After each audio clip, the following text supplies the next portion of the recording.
Let's do this.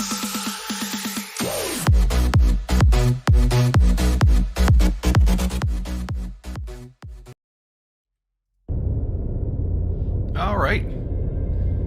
Welcome back to No Man's Sky, and we're going to get the stream started in a second here. Just want to make sure everything's running right. Bear with me just a moment.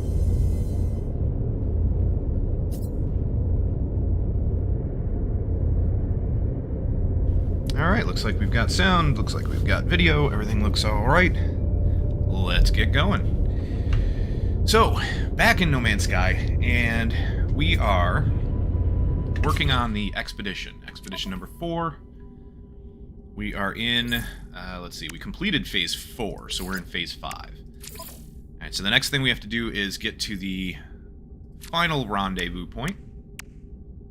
All of the other parts, all of the other phases, all of the other milestones in each phase are done and accounted for. I believe we collected everything.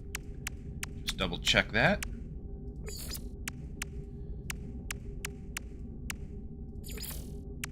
Yep, looks like we're good. Okay, so on to phase 5, reaching the final rendezvous point.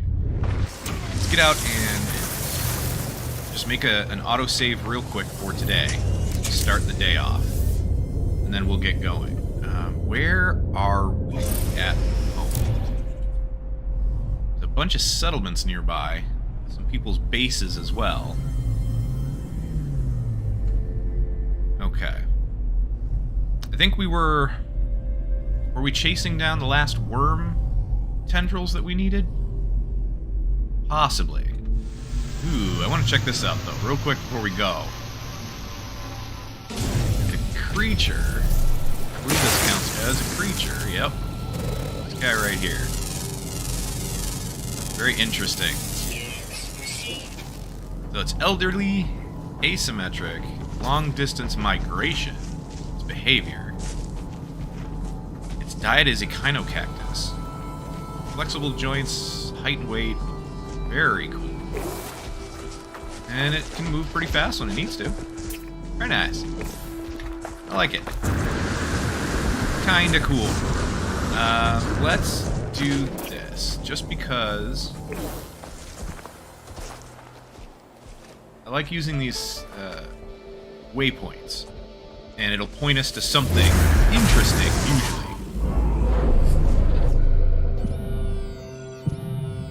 We'll take a look. Oh, there's an aerial view of a great worm. That was kind of neat.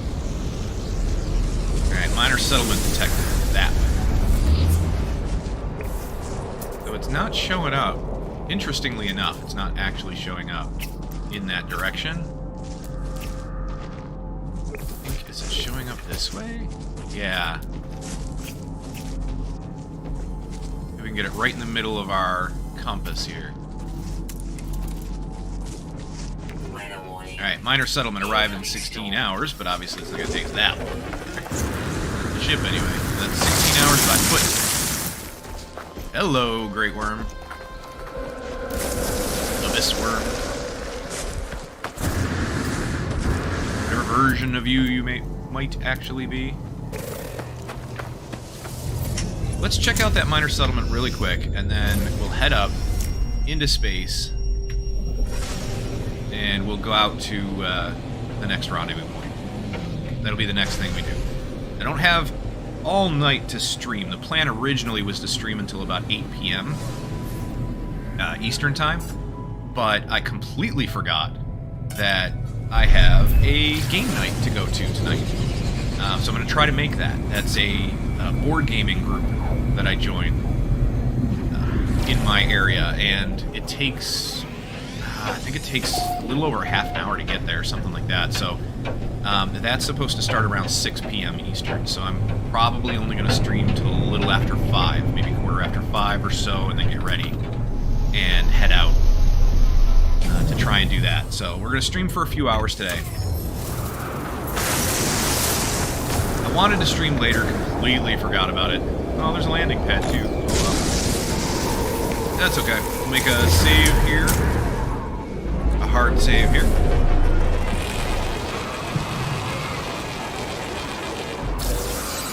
And I have to figure out what I'm going to do for dinner, too. I didn't plan my day well at all today. Simply because I forgot about that gaming night. I forgot it was tonight. So. That's always a fun time, though. Board gaming group. Very, very, very nice people. Absolutely love playing there. And they have no problem explaining games to people who haven't played before. There are plenty of board games out there that they bring that I've just never seen, let alone played. So it's always nice to have somebody who's patient and can actually teach you the rules, who doesn't mind that. But yeah, they're always really good about that. And just a fun group of people to be around. Okay, you don't have a lot, really, that I'm interested in. But, you know, we can buy another starship fuel just because. I know ours is getting low. Let's talk to this guy. We're not going to have a lot of his language yet. So... appear rich, good breeding stock, look in their eyes is sultry. Okay, so I think this is the one about whether or not to get married or something. Yeah, it seems like he was proposed to, I guess. And he's asking for our advice. We advised acceptance last time, and it actually turned out well enough, so yeah, let's do it. Shared a little bit of the dowry, and that's credits and Viking standing. We might be able to get something better if we do, you know, if we make another choice. So if that comes up next time, we'll just make a different choice, just to see what it's like. Alright, so purchase blueprints. These are really the only two that we have left to purchase. And I'm not that interested in either one, but they are relatively cheap. What do you have as far as components? Alright, so this is a good place to get like the quantum computer, magnetic resonator, if you need it, solar mirror, that kind of thing. Even some wiring looms. You can buy some navigation data, that's real cheap. Here. What do we have navigation data-wise? Alright, so we've got 14. We might as well actually purchase some from him since they are so cheap. But we don't need it so much. Oh yeah, I didn't have the opportunity, by the way, to, just with everything that's been going on lately, I've been a little too busy. I haven't had the opportunity to do more drop pods. So I don't know if we're going to do that tonight. Maybe. It all depends on what else we can accomplish. It's in the refiner. Nanites. Okay. We'll throw the rusted metal in there. Starship fuel will go here. We can refill that when needed. Let's sell these to get them out of our inventory. Then pick up... probably pick up some... maybe pick up some wiring looms. We'll probably pick up some navigation data as well. You only have 4? Yeah, we'll pick up all 4 then. Why not? And then wiring looms you have 3. Let's pick those up. Because it's not a horrible price for them. Sell the ancient tracks. And then fleshy rope. Let's sell... Oh, no, you have a horrible price. Never mind. We're not going to sell it to you. That's a really bad price. Let's see. We don't have any more wiring looms in our cargo. Let's trade out something. Let's trade out the dihydrogen. And we'll put the wiring looms in cargo since that stacks. The dihydrogen is going to be the same regardless of where we put it.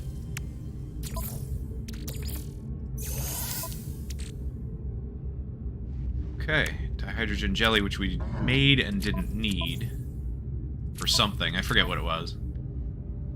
Forget where that came into play. But we can put that over here, and then we can put In fact, let's put the fleshy ropes. Let's put all of the fleshy ropes here. No. No, because it doesn't stack as much.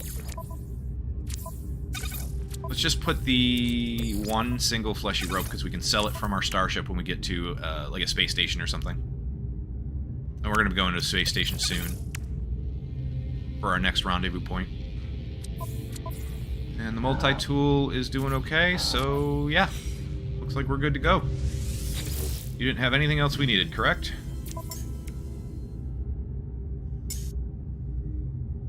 Yeah, we got all the quantum computers and solar mirrors that we needed from last time. We don't need any magnetic resonators yet, but let's double check to make sure that we don't need any... we don't want to install any technology that might require it. So we need wiring looms and cadmium. We need wiring looms and emerald. Let's see, this one... Okay, we do need 2 magnetic resonators for this. Let's do that. So we'll put that in... Yeah, we'll put that here.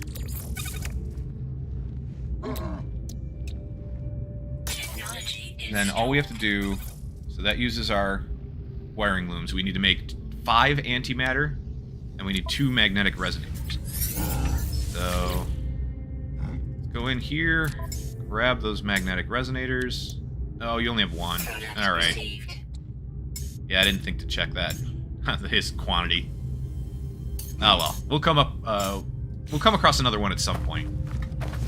Not a big deal. And our ship is right there.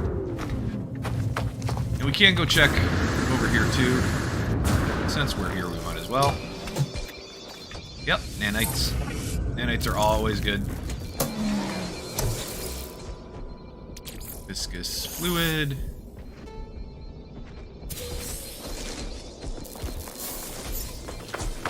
Got some more starship launch fuel. That's good. And again, some more nanites.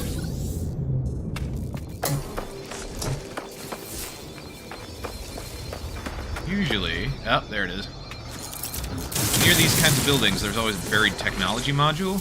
You can loot that. Grab some salvage data.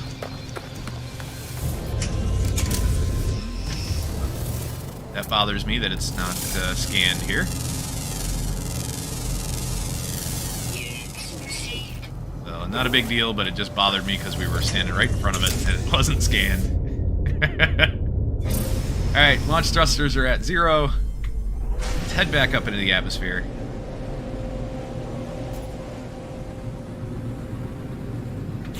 We'll use our launch fuel to... Wait, where's the other launch fuel? Let's use this one since it's in our suit inventory. Okay, and then the magnetic resonators, since it's going to be used for this anyway, we might as well. Can we put it in there now? Yeah. Alright, so you can put it in there like that. You can't complete it this way until you've got everything you need. Oh no, it's not even showing that it's installed in there. Alright, so I guess you can't. You can't install them until you have the full capacity of what you need. One of the other benefits, by the way, of a fleet, when you do start your fleet, which I do recommend doing ASAP. I recommend starting your fleet as soon as you can. We didn't do it in this expedition, and I don't know if I'm going to get a fleet started in this expedition. It's not a big deal. But a huge benefit is once you get your fleet started, your freighter will show up here in your list of things that you can select, and it has its own inventory. And as long as you have... There's another device that you can install very similar to this teleport receiver, where if you install it on the freighter, you can actually teleport goods from your backpack or your ship to your freighter. And so it just gives you that a little bit of extra storage as well. As long as you have your freighter in the system and you have that device installed. Plus, another good thing about a freighter is that you can use it as another base, essentially, and you can build on that freighter. Kind of a very cool mechanic when it comes to the game and when it comes to freighters. Because you can actually build a whole other base. Rooms and everything right on the freighter. Alright, so we have enough jump distance, and we have enough fuel. We can jump straight to the next rendezvous system. Let's do that.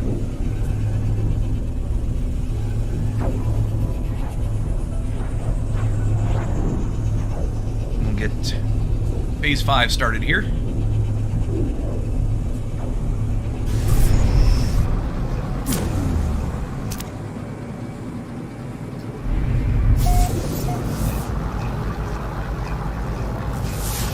Scan the system real quick, take a look. Let's say there's a freighter fleet over there. Covered by Hello Games, Blighted Planet. And this one is what? This one is Infested Planet. Okay. This one, Radioactive. Nice. There's another freighter fleet just warping in now. We're gonna have hostiles coming up in a moment here. So where is the station? It's right there. Warning. Threat detected. They want our coordinate data, our drop pod coordinate data. We're going to disappoint them by going to the station. They might still be there when we get out. But that's okay.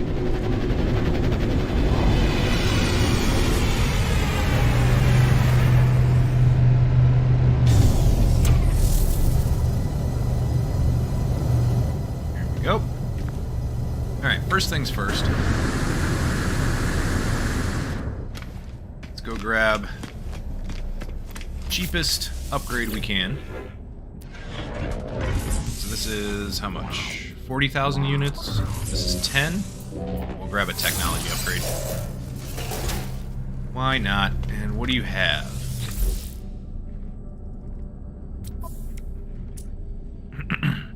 Underwater, thermal, and shield. S-class. Not what we're looking for. Let's find some good ones.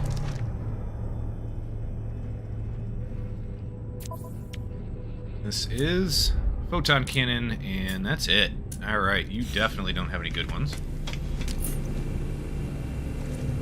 I don't know if the weapon is worth it. A-class? Meh. It's okay. Don't get me wrong, it's not bad. Just right now, I don't know that I want to swap that out. If anything, I'd look for an S-class. Bolt caster and pulse spitter. Meh. Again, not great. We are not going to be able to upgrade... Yeah, to upgrade the class of our weapon is 10,000 nanites, and I think it just gets more expensive from there. But you can upgrade any weapon, any multi-tool, to S-class. It's just going to take quite a lot of nanites. So not something that we're probably going to do in this expedition. But then again, if we continue, maybe. Okay, so you're a research entity, you are exporter, you are corporal. Which one is going to be... Yeah. A lot of these guys are just going to want to be on our base, and we don't have a base set up with facilities. We have a base, we don't have a base set up with facilities yet that they can use. So we can't really send them to our bases. Alright, looks at me for help and then points to my gathered resources with a single slow and desperate movement. So if we could understand his language, we might be able to understand exactly what he needs. We don't. I'm going to guess he needs metal. Let's try 15 ferrite dust. Oh, he needed carbon. Oh well. Now, if you want to cheese the system, you can actually reload, since we made an autosave. We could reload and then come back up here and do it again, and give him the right thing. But that's okay. We'll X for a Korvax symbol, and then this guy's gonna want to be on our base as well. Yeah. He just wants to... He wants to run our construction terminal. Okay. Let's check the Galactic Trade Terminal here. Do you have anything good? Alright, so you got some chromatic metal. That's going to be helpful. 1.3 million for 4,655. I'll take it because it's under... The demand is negative, so it's underpriced a little bit. Get some wiring looms, too. How many can fit in a stack? I don't know. I want to say 40, but I don't know if we need 40. They do get expensive. Let's buy 30 for now. Product received. Okay, so it does fit 40, because if 20 is a full stack in your general inventory, then 40 would be a full stack in cargo. So that fits. We can move one item from here to our technology tab, so we'll do that. Free up one space here. Where is our chromatic metal? There we go. Put that in cargo as well. And we could swap that out, but the life support gel is handy. It's just it's not something we use a lot, so it's probably going to sit there for a bit. We need more magnetic resonators. And we need to make 5 antimatter. Can we make that yet? We need 2, 3, 4, 5. Yeah, that's not that bad. We'll make our 5 antimatter. And then finish that part of it. So now we just need one more magnetic resonator, and that's it. And I don't think we can craft it yet. Just double check. I don't think we bought the plan for it.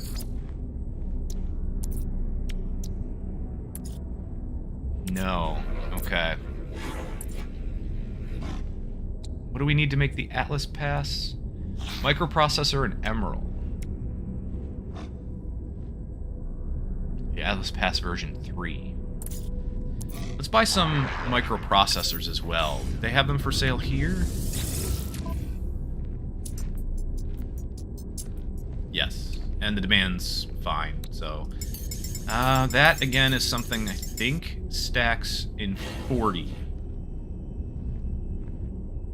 But since we can craft them, I don't need 40.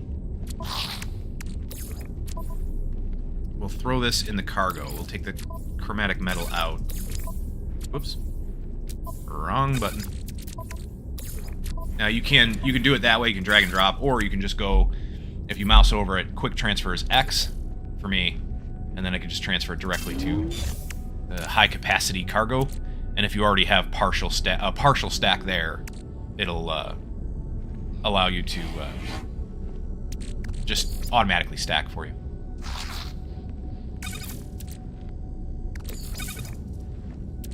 Alright. Enough organization for now.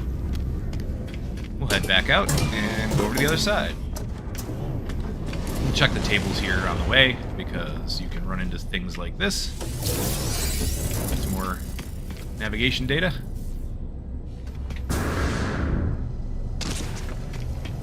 And it's always an interesting thing, too, to check at the space stations for ships coming in and out. Because if you see a ship that you like coming into dock at the space station, you can either buy it, or you know that that particular ship spawns in the system.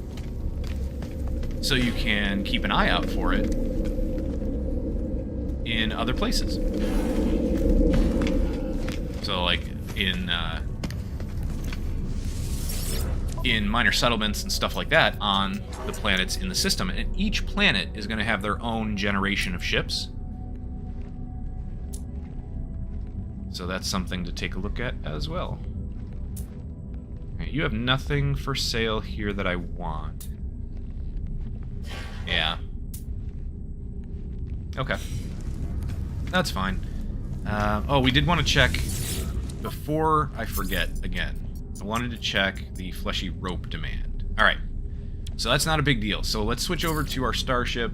We'll sell 1 fleshy rope from there. Units received. Because, not a big deal. And then everything else, I think we're going to keep.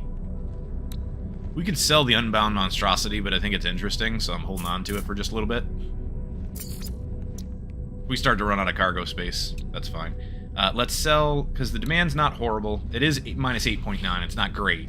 But let's sell half our stack of those. Units received. And then if we need to get more for any reason, we can go out and get more.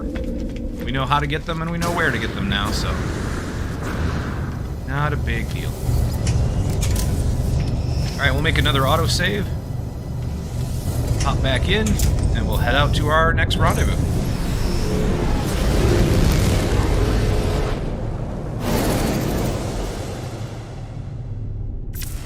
Oh, didn't want to do that. Do not want the map. No thank you. What I wanted was the expedition. I want to select that. And it should point us right to our rendezvous. Oh, I didn't get far enough away from the station. Alright, so that's something to pay attention to, too. When you fly out of a station, either this station or the anomaly station, when you fly from a station, make sure you get far enough away before you turn and do anything, because it doesn't put you that far away, and if you just flat out turn around, you'll end up right back in the station. Bear with me just 1 second. I haven't really had much to eat at all today, so I'm opening up a yogurt right now. Hold on.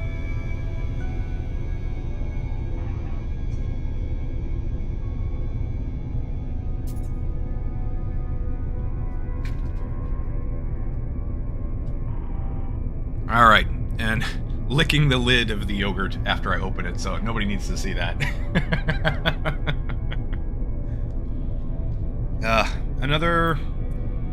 Another yogurt, this time lemon.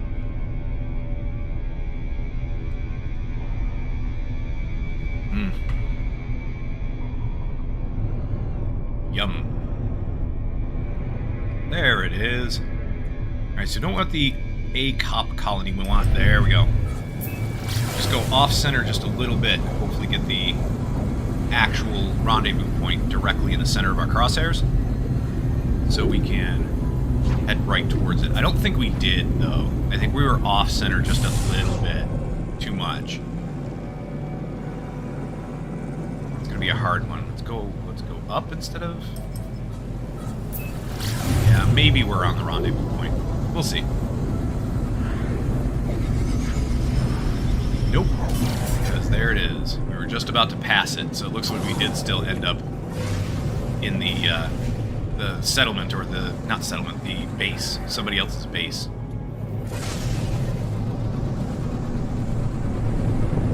That's another... It's not really a problem, to be honest, but it is another thing that can trip you up a little bit. If people put their bases either right next to, which this person did, right next to the rendezvous point here, or they put them in close-ish proximity, or put them, if they happen to be in line, in your line of travel, it can line up just the wrong way so that you end up targeting that instead of the actual, you target their base instead of the actual rendezvous. So we're going to scan, and then we're going to use this 760 you away. Right that direction pretty much. Somewhere in this arc here. So we'll head on over that way. Unidentified plants, though. These have carbon. We can definitely use some more carbon. At least I think so. What do we have? Yeah, we only have 151, so let's get some carbon.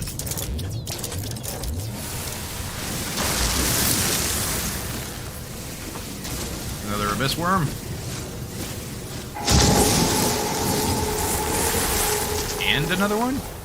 Oh no, he just landed nearby. I was gonna say. Scan these big ones. And just because we can, we'll scan the flying... I don't know what you are. Flying winged worms?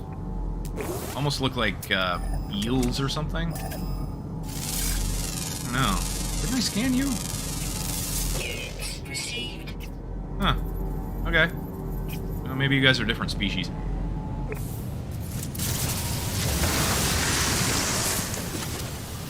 Unidentified plant. We scan... Oh, must be a few of them. That's kind of... Can we get... Let's get this thing. And then... Oh, that's what you are. You're one of those flying guys.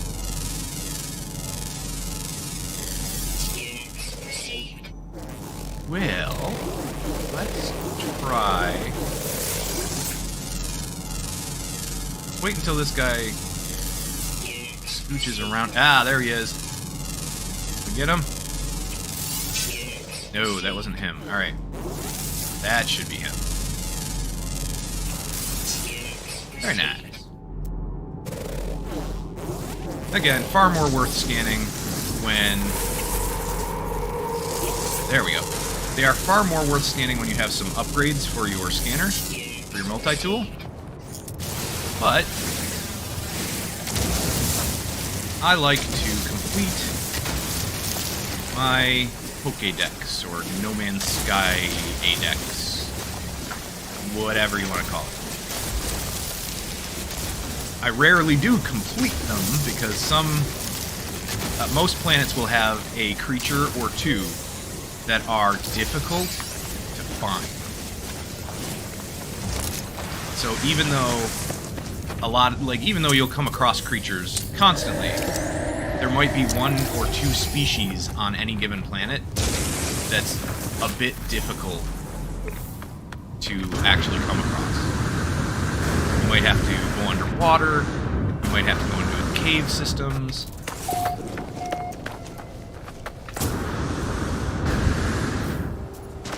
How far are we? 440? Okay.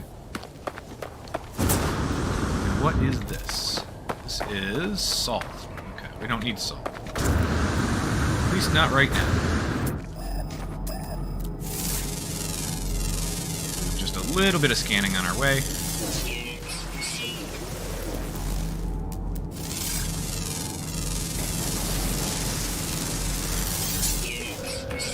Cursed dust deposit coming up. We flew right over... There it is. We flew right over what I usually think of as whip vines. It's a hostile plant. Alright, so this seems to be the area. But what's here? Because I'm not seeing anything.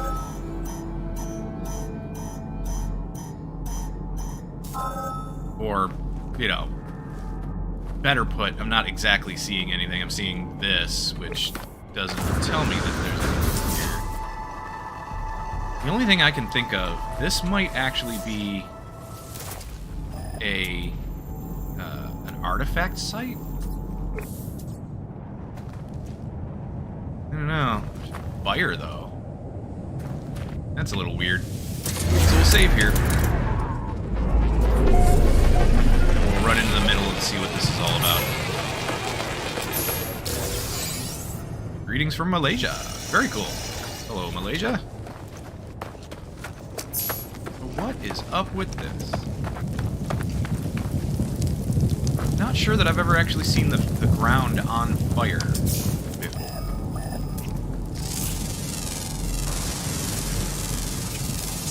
And it's technically saying we have not reached our destination yet, although I'm wondering if it's talking about that. Wall of flame detected.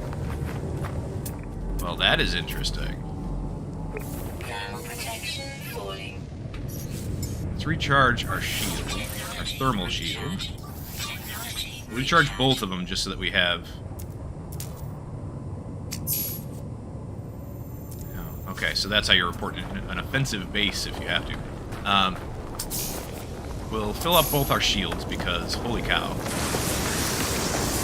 Wow, we are going up in temperature. You're not kidding, wall of flame. Holy cow. 300 degrees Celsius. 324.3. Jeez. Hello. And these creatures are just like, nah. That's your typical day in the neighborhood.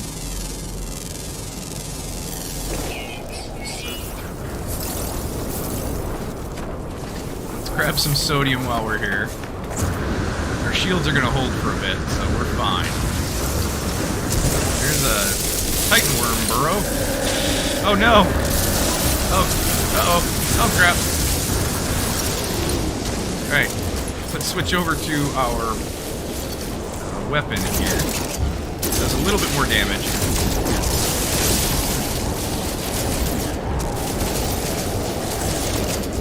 Now, before we finish this, though, let's go back to the expedition. What's the reward? Okay. Nothing huge. When do we get the visceral synthesizer? That's what we need to claim the things that these guys drop.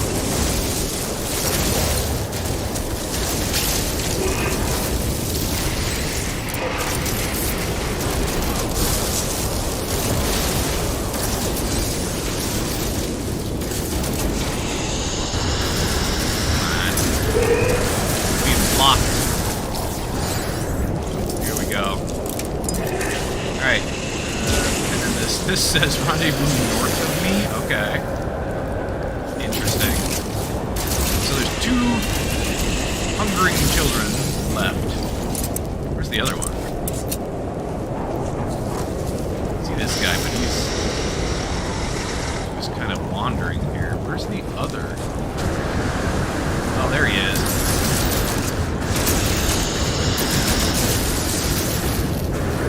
Nice. Alright. Well, that's done.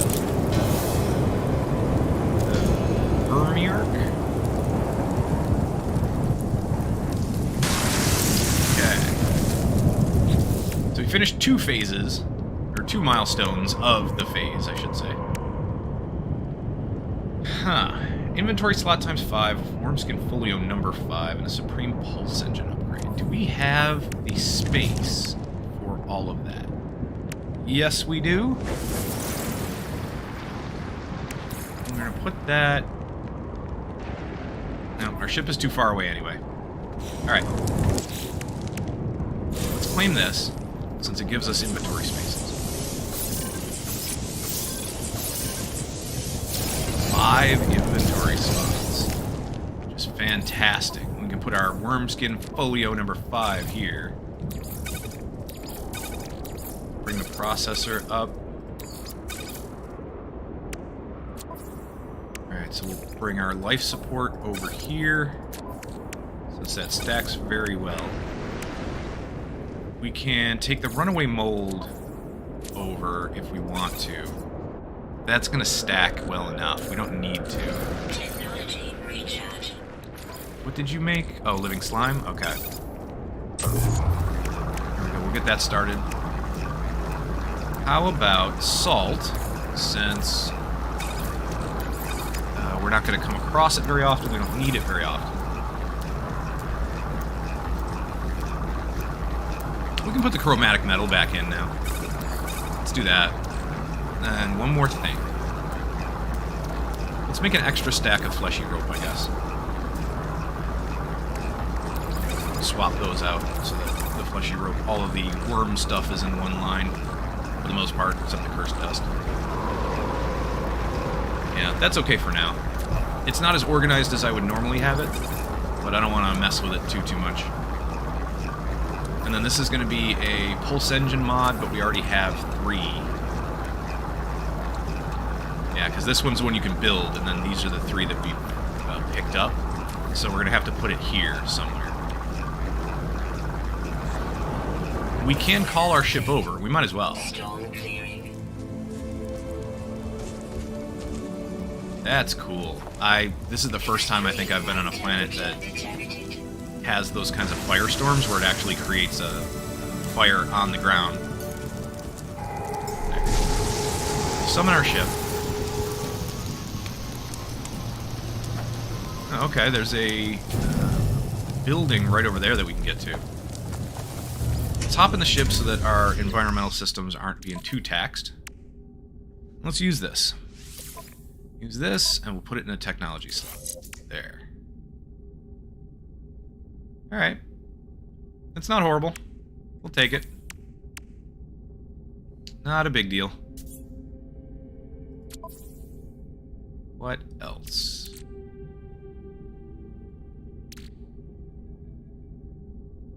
Now we can use the scanner and mining beams, so we might as well. Completely forgot to use those last time. Let's put this here. This gives us 6,000. That's not great. It's just not. But it'll do. I think they can go up to 10, maybe? Mining beam.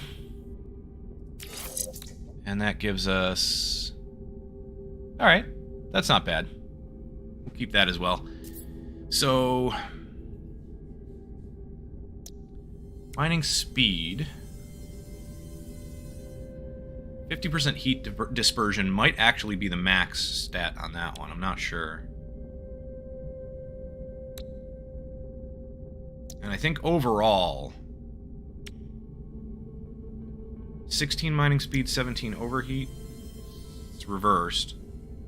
Yeah, overall I think this one's better. So we'll pop that one out of the center. We'll move this so that this is...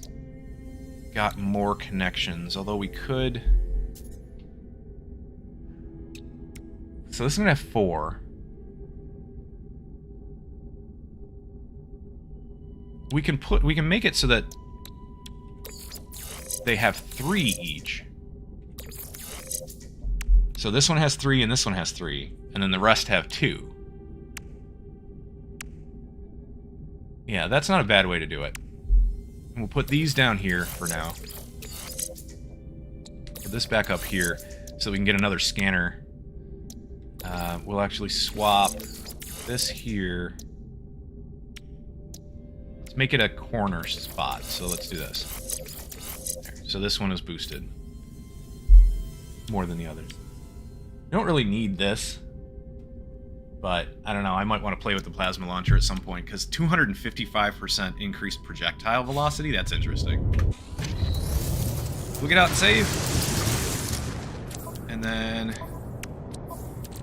opens up a few more spots here.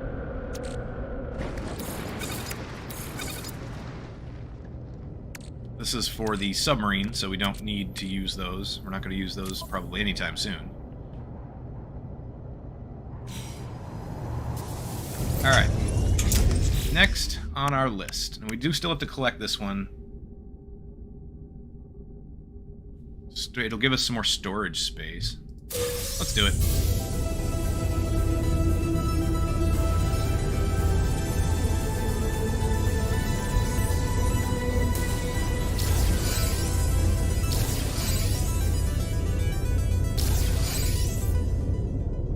Alright, so we got vendor trash. The impossible larva. Right? Oh, larvae? Okay. I would have thought larva, but... eh? Then we got some storage augmentation slots for our starship. That'll be nice. We can actually increase, like, fill up. I think it'll go this one first, and then this one, and then this one. So we can start building up our starship a bit more.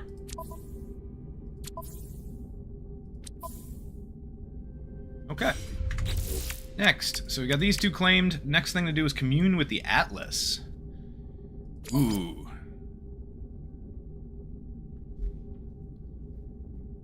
Alright, so present the Atlas with evidence of the Titan worm infestation, acquire a small amount of cursed dust, then speak to Polo at the space anomaly for assistance. Polo will then kind of point you towards the Atlas station. The milestone, an indelible stain, contains specific instructions for acquiring cursed dust. Once marked, the Atlas station will appear as a route option on the galaxy map. So an indelible stain was... which one? That was previous. Yeah, there we go. That was this one. It told you to mine 512 cursed dust. That's why we have cursed dust on us in the first place. And we have... whoops, wrong one. We've got... where'd it go?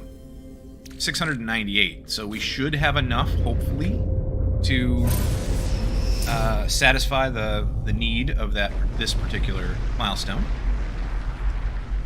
Let's take a look at this. This is... ooh, okay. This is one of the abandoned buildings. One of the... I forget what they're called. Make a hard save right here.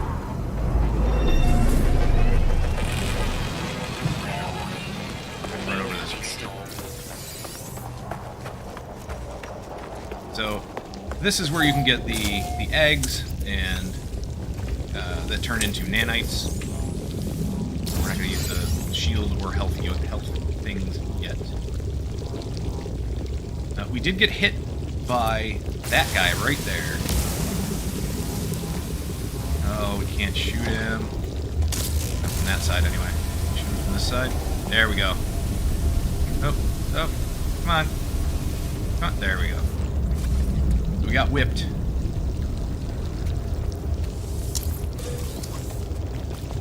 Let's check the abandoned terminal here.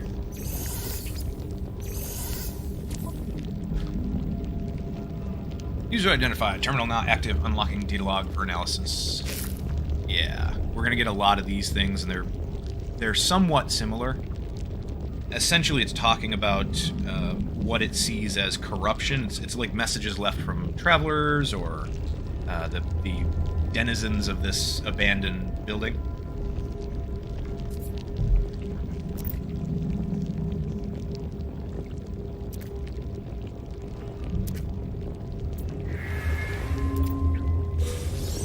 And we should get some nanites. There we go.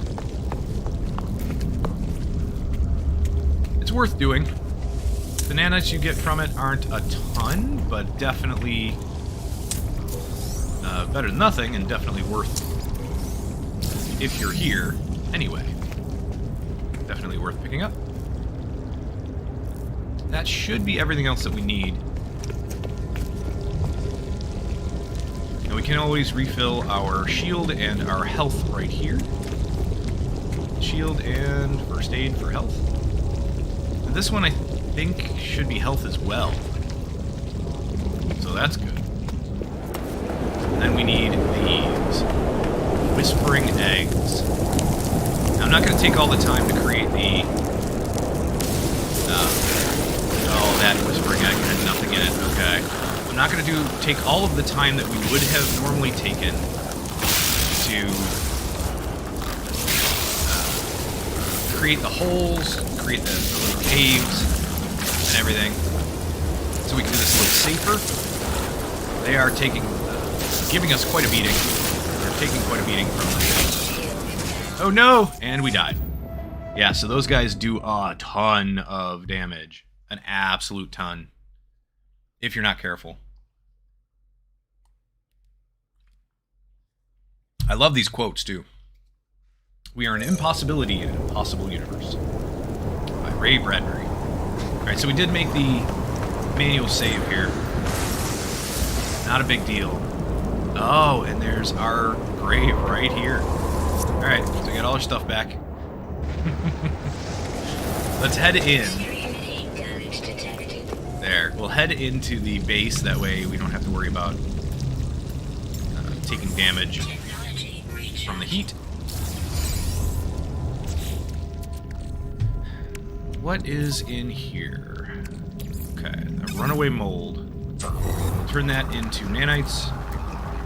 Turn these larval cores into nanites. We gotta reorganize everything.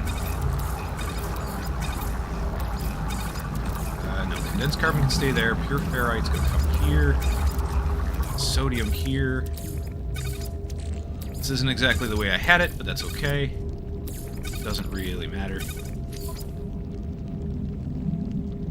Oh, I thought there was... Yeah, okay. One more it created. There we go. Technology And recharge. then we'll put the larval cores in here. Then the residual goop. Sell that. Everything in cargo is still good. Technology is good.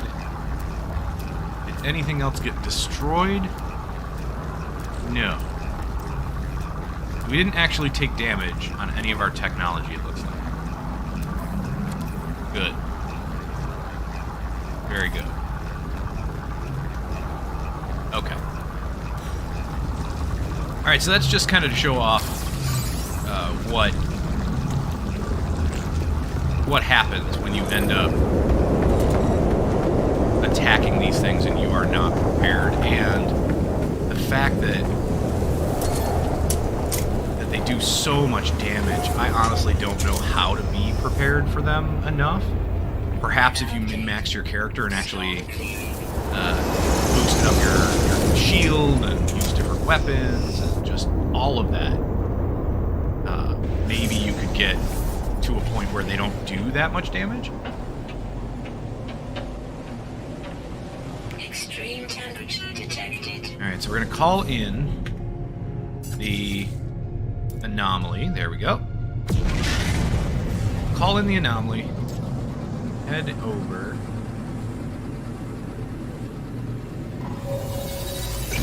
And then we'll go talk to Polo.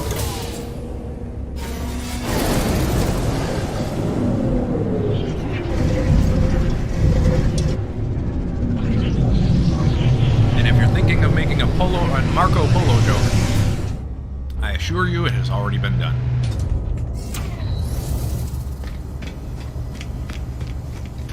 We have to find Polo. Now I know exactly where he is.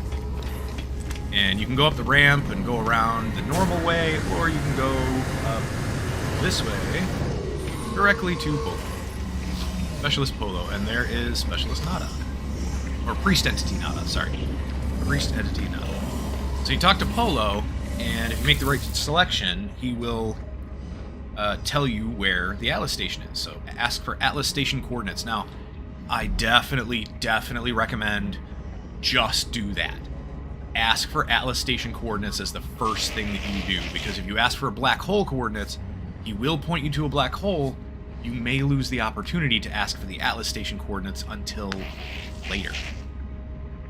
That has been a thing that has happened to people in previous expeditions where you needed to find the Atlas. Always ask for the Atlas Station coordinates as the first thing you do, if that's what you need for your expedition. If you need to find a black hole, which I think one of the expeditions did, I can't remember, but I think you needed to find one, a black hole for one of them. If that's what you need, then ask for that. Let's go back here to the blueprints. Since we summoned the Atlas in a whole new system, this exosuit upgrade is available again. So this one, we didn't summon the Atlas, we summoned the Anomaly. So the Anomaly exosuit upgrade station is going to always be available in every new system that you go to. It's actually a very, very neat mechanic for this. Let's buy... They're very close together. Let's buy a technology slot.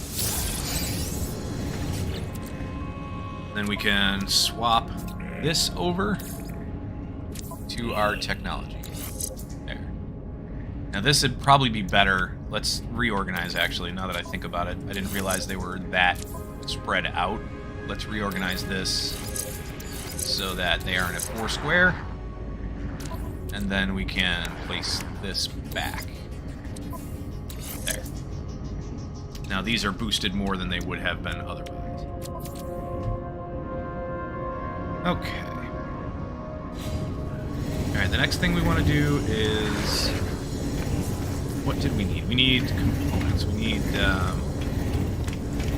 this one right here.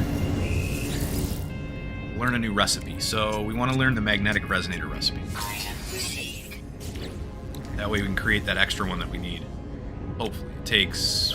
Yeah, we don't have the magnetized ferro, but we can make that. That's not a problem. We could buy the warp hypercore too. That just refills your warp, your starship hyperdrive more than a warp cell. Whereas this needs antimatter and storm crystals. Storm crystals are harder to come by because you have to be on a planet that has storms that allow it. But once you harvest them, it's very easy to create. We could also buy these two just for the heck of it, in case we need them for anything else. Yeah, let's do it. Alright. We got 1900 left. What weapon is this? This is a C-class? Not horrible. We need anything from multi-tool.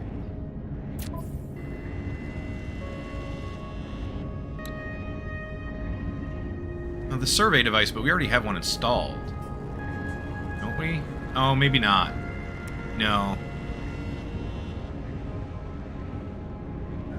I don't know. Actually, hold on. Let's check. No, we just have the analysis visor and the combat scope, so we could get a survey device. Might as well. The rest of this, we don't really need. But those are all the other weapons you can play around with. I think that's going to be it for now. Let's head back out, and we can talk to a couple other people here. And we might be able to turn in the food item that we have, this Unbound Monstrosity. We might be able to turn that into him. But I am hesitant to do so at the moment. We'll see. We can transmit milestone data to this guy. Give us some nanites, and then transmit the exploration data. What is it you take? Yeah, the data about minerals he wants right now. So we can do that. Now, this person also will, Helios will give you, if you ask about derelict freighters, he acquired an emergency broadcast receiver, and he'll just give it to you. That is the thing that you can use to find derelict freighters. Now, I've heard that there is a thing that you can do, a glitch, kind of, sort of, that you can do with the emergency broadcast beacon, that if you use it in space and then immediately put it into your personal refiner, it will not be used up. Now, I don't know if they patched it. I don't know if that's exactly how it works. I've never done it. It's just something I heard recently.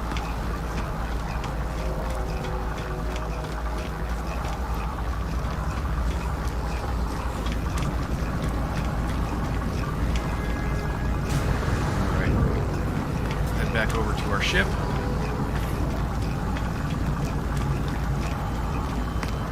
Once we get back out into space, we should be able to open up the galactic map. Make an autosave real quick first. We should be able to get out of the station, open up the galactic map, and we should have an option to direct us to the Atlas.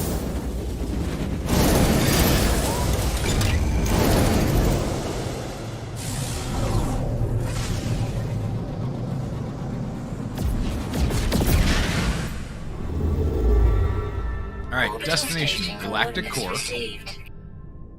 But now it's telling us we have the... There we go. It's telling us we have new coordinates. And yeah, now it's pointing us towards the Atlas station. So you can go up and change what you want it to select. So you can go like Galactic Core, Free Explore, Atlas station. If you have a black hole, if you ask for the coordinates of a black hole, you can get it to point you there. Current mission, expedition route, or custom waypoint if you set a custom waypoint. Right now we just want to head over to the Atlas. So let me just make a note of where we are. This is Oichima 8. Alright, Oichima 8, in case we have to come back for some reason.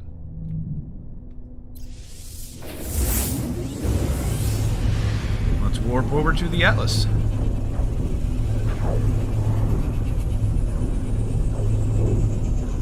We're making some pretty good progress.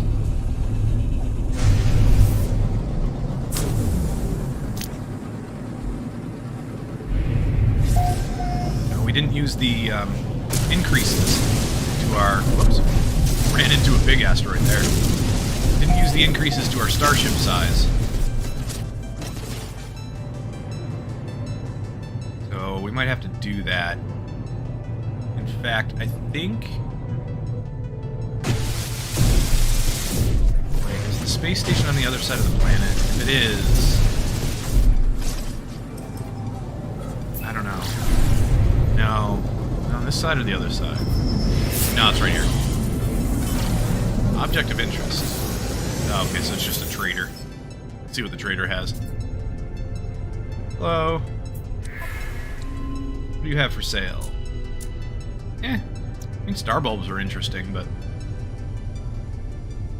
Geknip and Gek relics are definitely handy.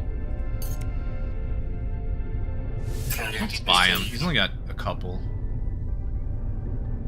Is there anything we want to sell to him? He's at minus 5.2 for this. We'll see what the station has. Alright, too close to the station. Use our pulse. And the entrance, I think, is on the other side. Yeah, right over here. We'll go in that way.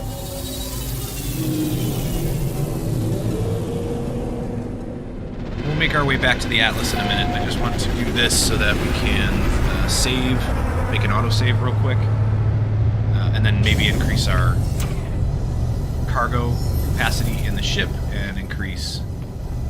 we can actually use the exosuit increase as well over here. Pick up a couple of things as we pass by. This one. Okay, this is 40,000. This is 60, and this is gonna be 1 million. Let's do this one. This is for the upgrades to the ship. We definitely do not want to claim scrap because that would suck. Apply augmentation. 1, 2, 3. Oh, we have more than that. Oh, very nice. Alright, so our ship is now upgraded a fair bit. I am very happy with that. I didn't realize we had 3 extra. So this is now what our ship looks like. Very cool. Let's move some of the materials around. And put the thruster down here. What is this one? Oh, we can't move that yet.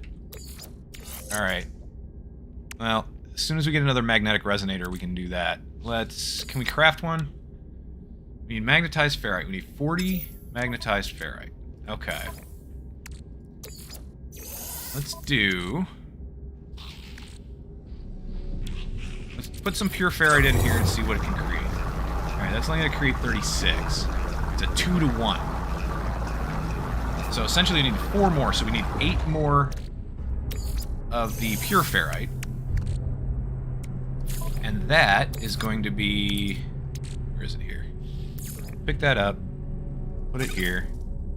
We need 8. Here, we'll do it this way.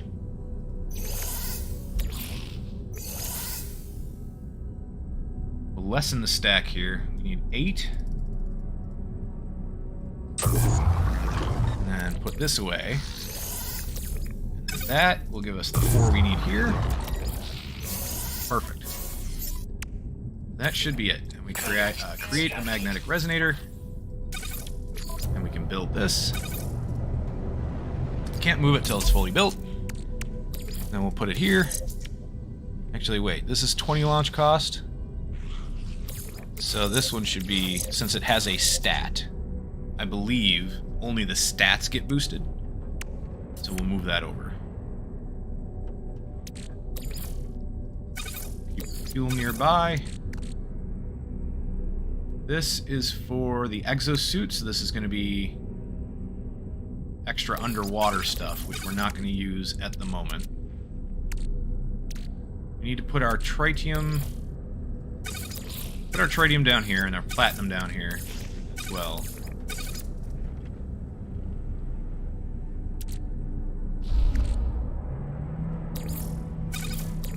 Oops. That I didn't mean to do. Alright, multi-tool expansion slots.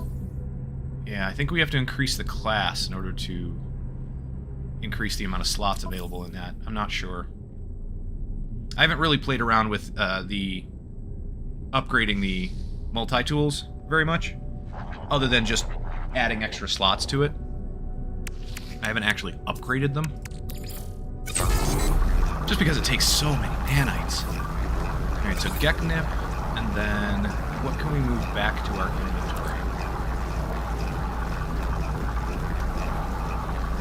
Let's move the chromatic metal back again, just because I like to have a good idea. Oh, we didn't need to.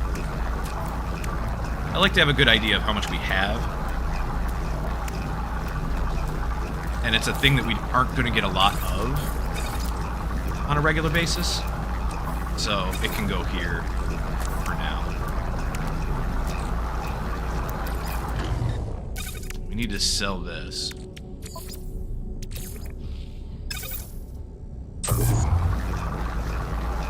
Let's see how much the station's going to give us for that.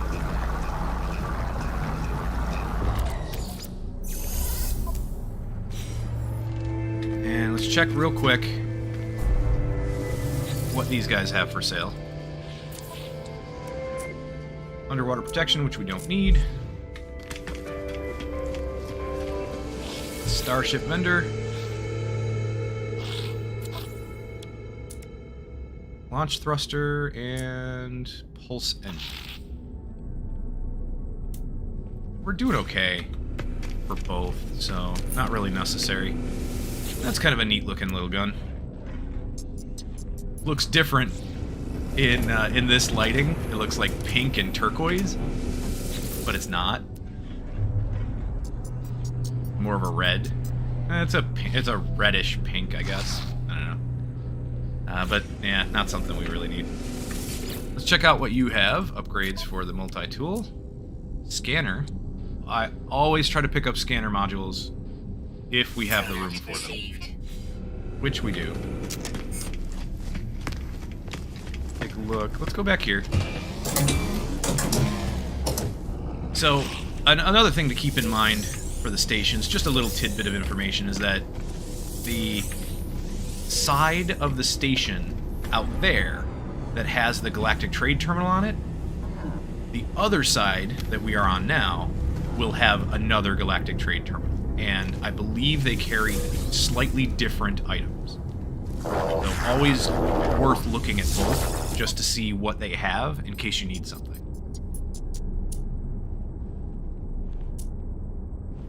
Dioxite. That's interesting.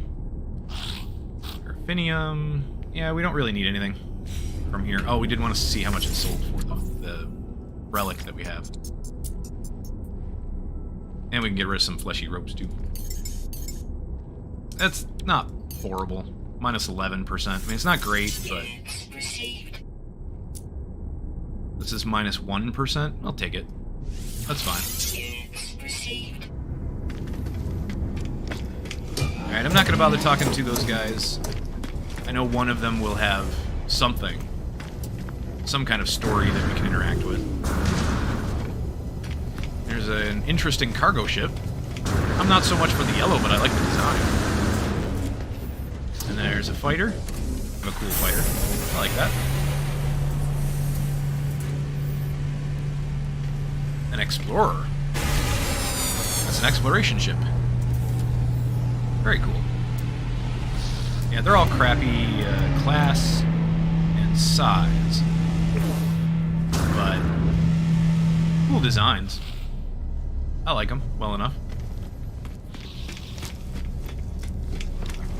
Okay, what do you have for sale?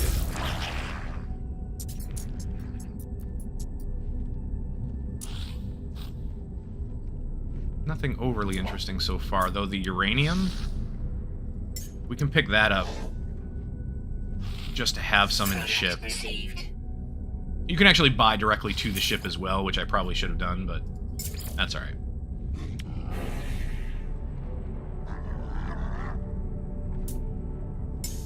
The residual goop is always really cheap, generally speaking. So let's pick that up and refine it into nanites too. Just for the heck of it. Take the uranium, pop it over here.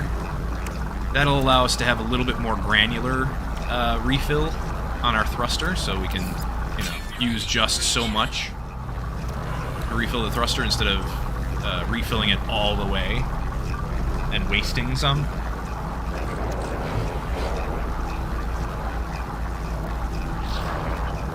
Silver and gold we'll put down here because those are things we're going to come across a lot in our travels, in our mining in the ship. Refill this. Just because we can. And that's our scanner. So, let's install the scanner module.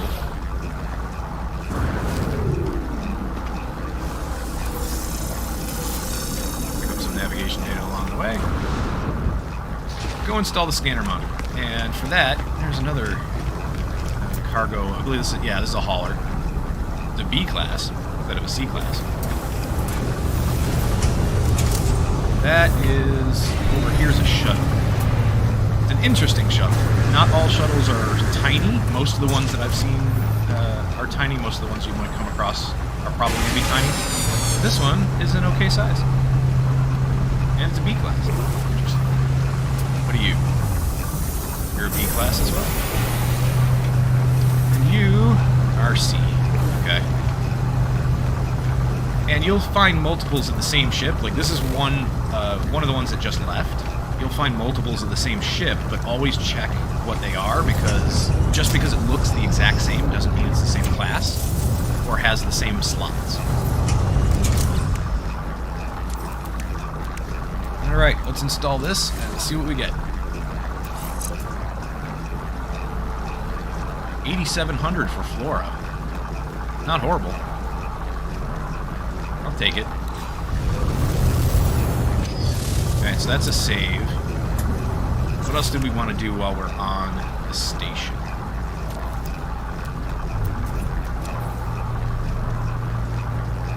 Well, nothing really, I don't think. I think we're pretty good. Station. Let's install, or maybe, see if we can. Yeah, install the survey device. We could. And then we could also install one more scanner upgrade here.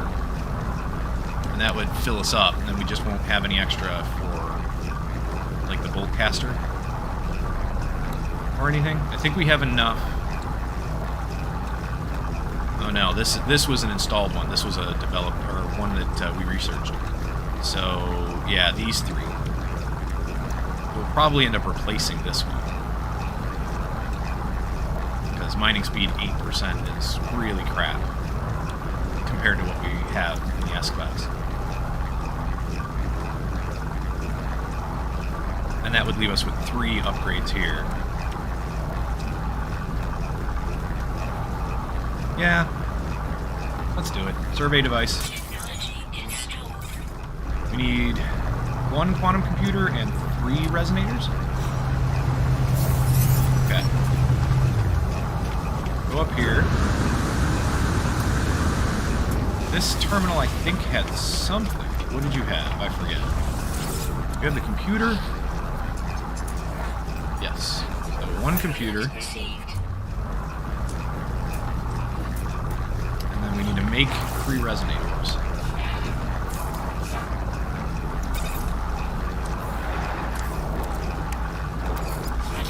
For that, we need, what, 120 magnetized ferrite? Do we have enough ionized cobalt?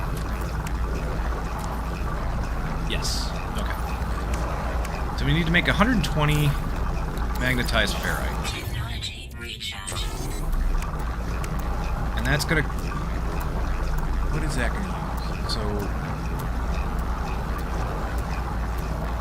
It was 2-to-1 from pure ferrite. And I think it's 1-to-1 ferrite dust to pure. Let's find out. Here, we'll throw this in there. Stop processing. Throw this in our backpack for now. Go to the ferrite and see what we've got. Is it 1-to-1? It is. Okay.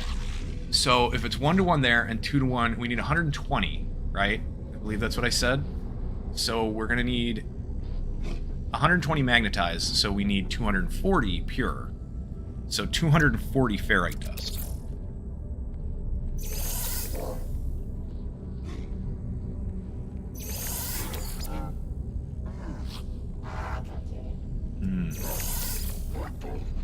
There we go. So this should give us exactly what we need. That's going to take 20 seconds more. What else can we or do we want to install? What about the economy scanner? Yeah, let's put that in. Economy scanner is extremely handy, especially when you're looking for things like ships or freighters or anything, because if you find out that a system is a wealthy system, that gives you a much better chance at finding a higher class ship or freighter or whatever. All right, 3 of those. That means you are done. Pop that back in here. That'll give us 120 magnetized ferrite. And another about 20 seconds-ish.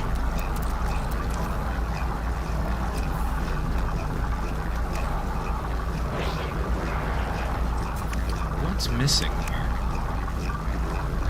What did we run through? I don't recall. Did we sell... Was that extra fleshy rope? I don't know. Maybe.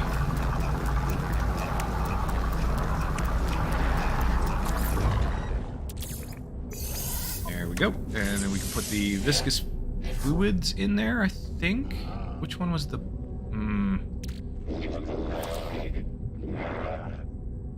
I don't remember. What did it turn into? Nope, that turns into living slime. Alright, that was the wrong one. That's okay. We'll stop. We will put that back. We're gonna have extra anyway. We're gonna have, it's just gonna use an extra spot anyway, who cares? 1, 2, 3. And what did we, oh, it was this, right? Yeah. There we go. Nice. Survey device installed.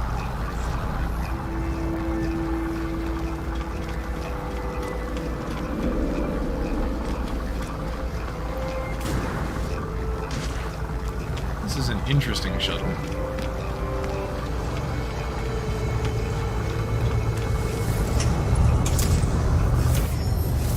Alright, made a save, and that's all we want to do for now. Let's go out to the Atlas.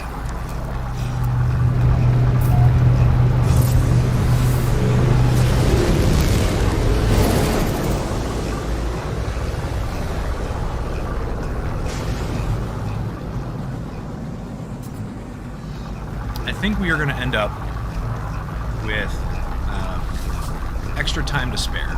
We might end up finishing everything with time to spare. It just depends. So this should be pretty quick, pretty easy, relatively easy anyway. This one, I don't know. It looks like that's all we have left. Yeah, this is right there. Come on. No, we just flew too close to the space station.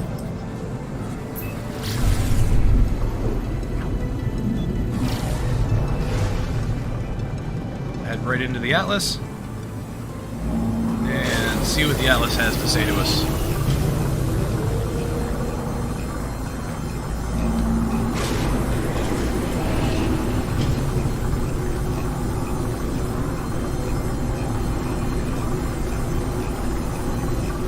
Any references, any mentions of Crimson that we've seen in the past in like the abandoned buildings and things like that?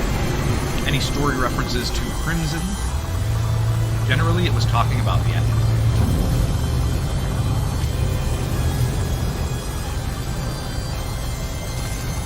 Now let's run around here.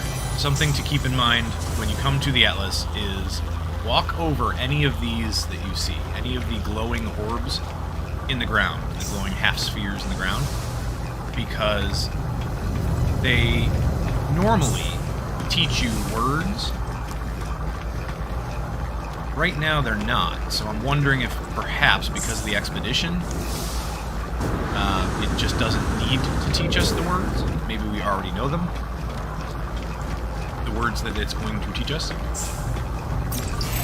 There we go, Atlas word for Atlas. And not all of the orbs actually do teach you a word. Some of them are empty. So that's a possibility as well. We might have just come across empty words or empty orbs.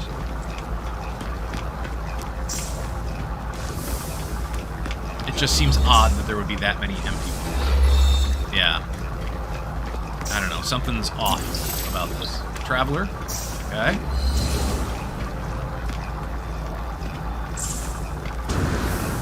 But you are supposed to visit the Atlas more than once, so you're not going to get all the words the first time anyway. And then these black orbs here, search them and you get warp cells, so that you can make your way to and from the Atlas. Or get to another system. Yeah, so we don't know any of the words really here. We just learned those couple that we learned on the way in. So you're supposed to visit multiple times and get all the words eventually. The Atlas called me to this interface, and yet its purpose remains unclear. It demands worship, it demands obedience. It welcomes me, it knows what I am, it offers the gift of true understanding. But why? Why does such power and knowledge crave submission? It knows my thoughts before I know them myself. It knows what I will do. The Atlas asks me to follow its path. Now, we want to present the cursed dust. Don't do anything else.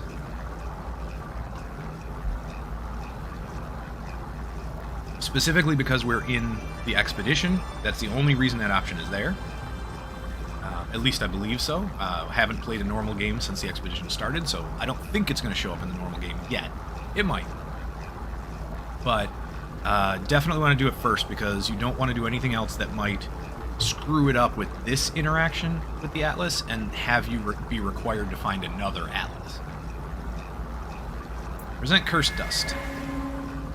The Atlas does not react. It remains an unfathomable, serene machine. It was too much to expect it to be moved by mortal concerns, no matter how large they loom over my small existence. But as I turn to leave, the interface flickers. Blueprints for a strange piece of technology are transmitted to my exosuit. No words accompany this broadcast. So now we got the visceral synthesizer. A piece of otherworldly technology, its inviting membranes are soft, gel-like, pulsing with gentle crimson radiance. Its warm embrace allows the user to extricate any vile spawn from the embryonic sacs of hungering tendrils. We have everything we need to make it except larval cores. Probably should have kept them, didn't know we were going to need them, so, you know, you live and learn. And we completed that milestone.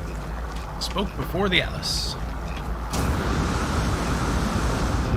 Head back to our ship. Alright, and then you do get this when you talk to the Atlas. Atlas seed containing zonally shifted quasi-stellar substrate. Warning, do not allow Matrix to commune with this dimensional space. And then you can craft that. That is a storyline thing from the base game, from the normal playthrough. That's a blueprint that you get when you interact with the Atlas.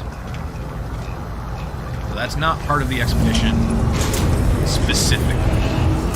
It might be a part of the expedition. You're almost done, but you never know. That might actually be part of the expedition. Alright, so we'll build the visceral synthesizer down here. We can use some of the materials that we have, and then we just have to find 4 larval cores. Kind of makes me wish I had put down a beacon at the last one that we found.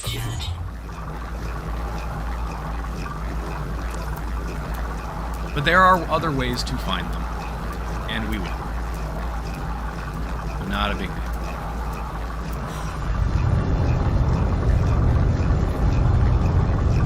Find or purchase larval cores.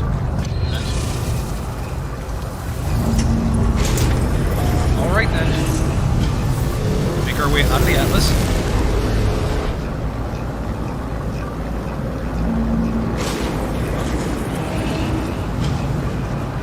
And let's take a look at the different bases that people have put down. Because that might be what we're looking for.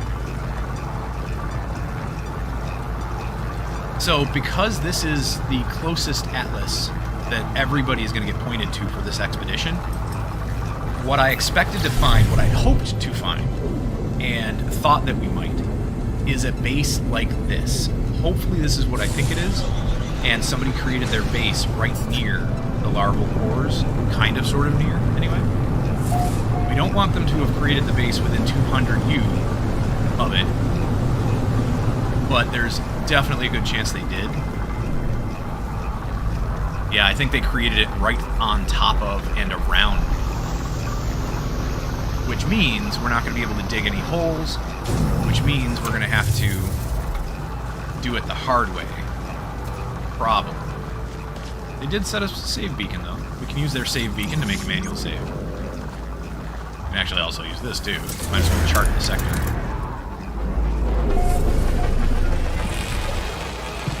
A few extra nanites. I like that they got this whole thing set up here. That's kind of cool. Oh, alright. Alright, well.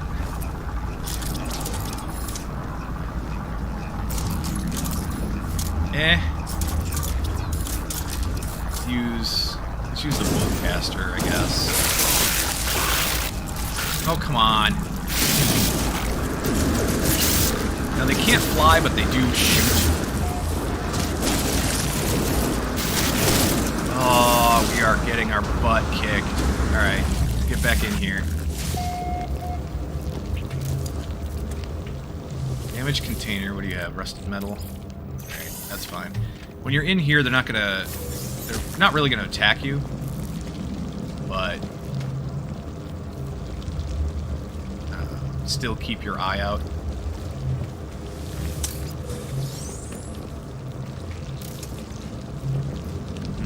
Alright, forgotten terminal.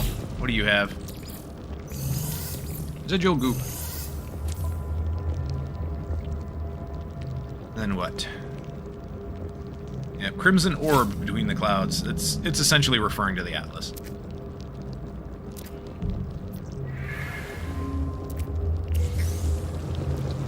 I'm not going to ruin the story.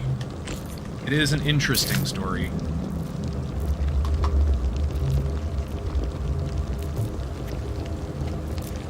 So it said the swarm was subsiding, which essentially means all of those horrors left. Come on, let me pick it up. There we go. Alright, so we got one. No, stop. Wow, that was a lot of hits all at once. Alright, so here they can shoot us.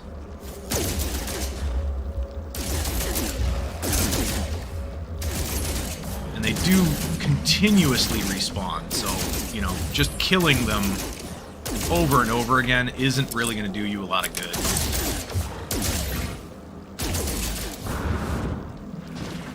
Really? Really?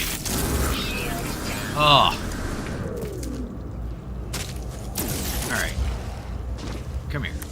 Go to the other side here.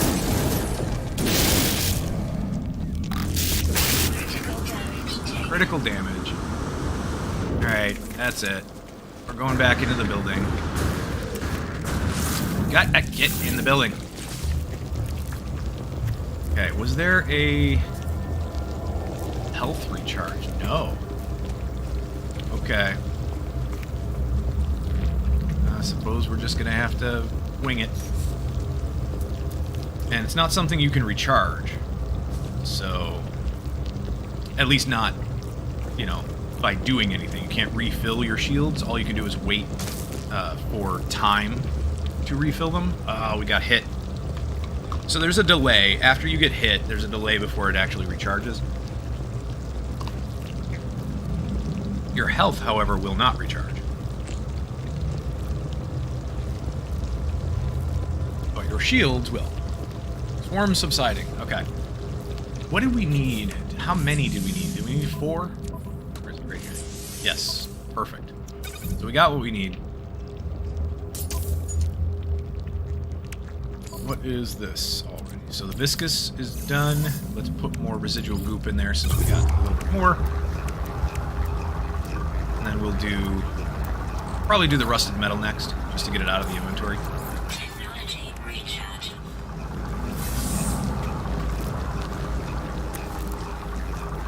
Which way? Is it this way? Yeah. Right? No? That's not the one? This one? Aha. Well, that's an exit. Apparently there's one entrance and one exit? Interesting. Not sure I would have set it up that way, but okay.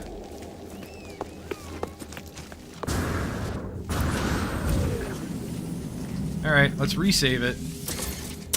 And this should be a health boost? I think that refills our health a little bit. We got some more rusted metal.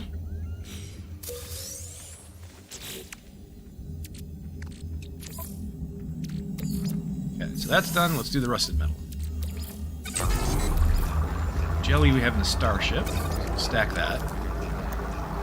Warp cells we don't need in our inventory. We do need in the starship, so we'll stack those. Right there. Wait, where's our... Alright, our hyperdrive is almost full, so we're fine.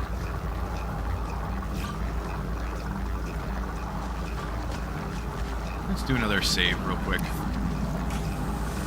Another manual save. Okay. Do an autosave. And then we will check our expedition. We have one thing left to do.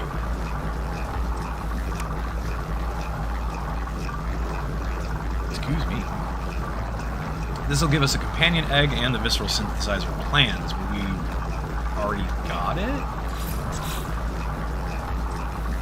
I mean, we already crafted it, so...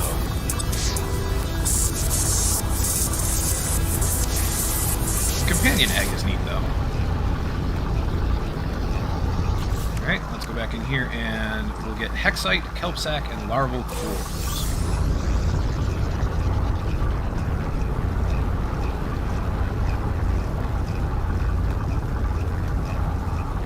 And then, so the hexite is an unknown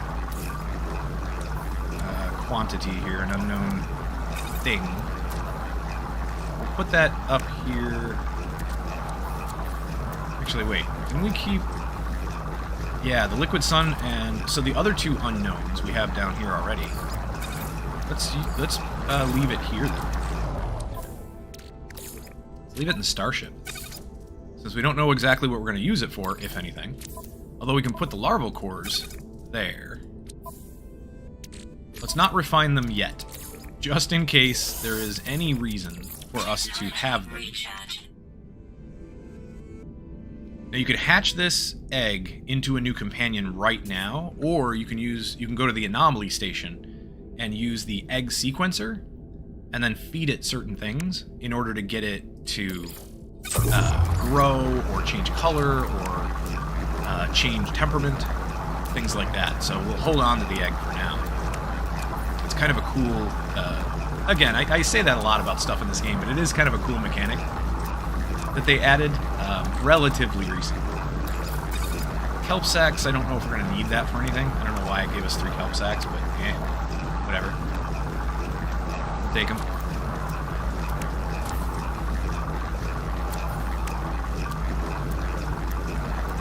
Actually, let's move this over here because that blank space is bothering me. And there we go. Okay, the next thing we have to do here is gather vile spawn from hungry tendrils that appear at Titan worm burrowing sites. When you locate a planet with high Titan worm activity on the galaxy map, every rendezvous takes place on such a planet. Visceral synthesizer is required to gather the spawn, complete the milestones into the red, and Titan will submit, which we already did, to acquire the visceral synthesizer. So is this a planet that has a spawn on it? It doesn't look like it does. So, buried technology module is not that far away. We got him just before he went behind the building. Yes. Okay. While I'm thinking, let's head over to the technology module.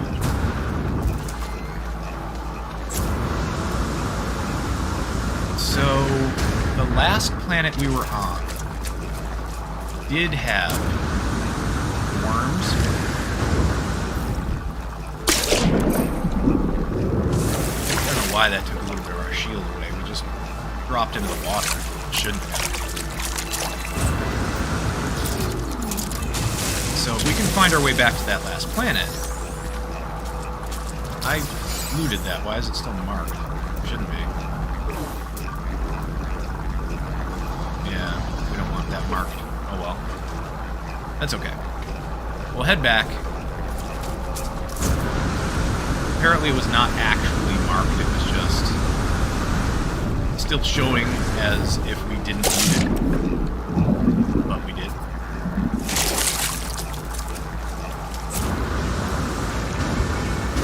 Our backpack is pretty handy now. Has quite a bit of fuel and boost. So that's nice. Can we unmark this? No. You can, I'm not sure how. Alright. Oh, wait, can we scan you? You go. How far away are you? Good. Close enough to scan. Alright. See, now we're getting like 77,000 for scanning that guy. That's because of the scanner upgrades that we have. And you can get quite a bit more. So exploration can be extremely lucrative if you have enough scanner upgrades and the right scanner upgrades. So just min-max out your multi-tool here. We could get another one. So we have 3. And then keep getting more to increase this. So it's not, 6,966. It's like closer to 9,000 or 10,000 per. And that will give you quite a bit more money every time you scan something. And it works for, this is, flora and fauna, so it works for plants and animals. It does not work there, as far as I know, which I could be wrong. As far as I know, there is no upgrade for minerals. So scanning rocks isn't going to be as lucrative. Let us head back up into space. We'll take a really quick look around this system just to see if there are any planets that might have the worm infestation that we need.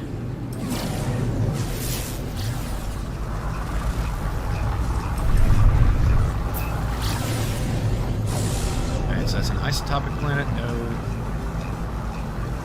This one that we just came from is not. Iridescent planet. What else is in this system? Just the 2 planets? Okay. Alright, so now it's going to point us to the next anomaly, which we don't really need to go to. What we're going to do instead is, I think we're going to go back. Yeah, let's go back to Free Explore, and then there it is. Oichima. So that has the worm hive. So we can go back. Whoop, we can go back to Oichima.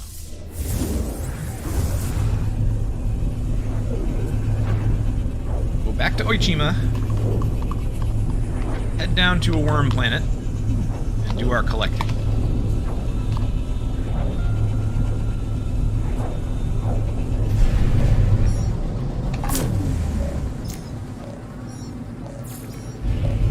This is another type of freighter that is actually pretty cool. I kind of like this one, but I like the flat the more horizontal one better. This one's kind of neat, though. This is the freighter that you would claim. And it looks to me almost like it's black and orange. Yeah, so in all honesty, this actually might be a neat freighter to claim.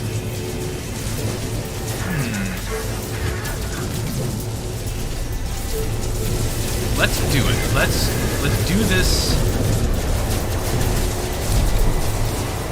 This combat.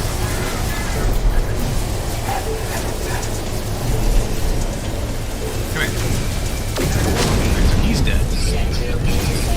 Uh-oh, crap.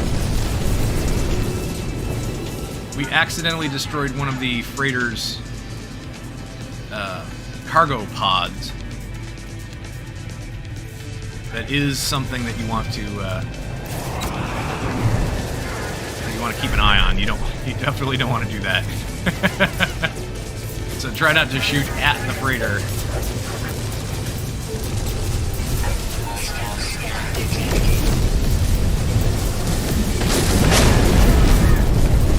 Oh no.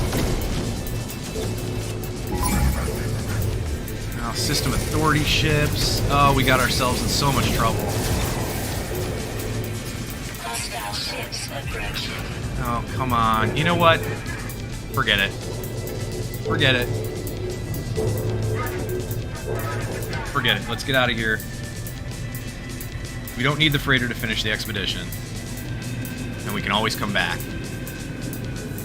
So let's use the pulse to get as far away as we can.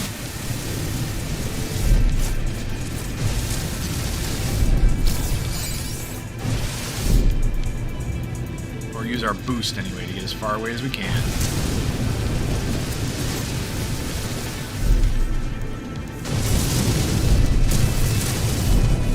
You know what else we could do?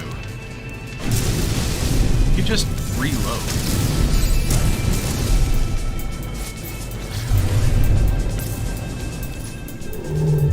So we're in Oishima, but the last thing that we did was to make a save.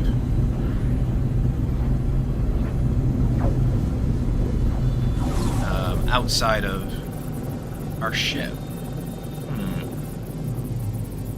Terror Sphere. Okay, so this should have the worms on it.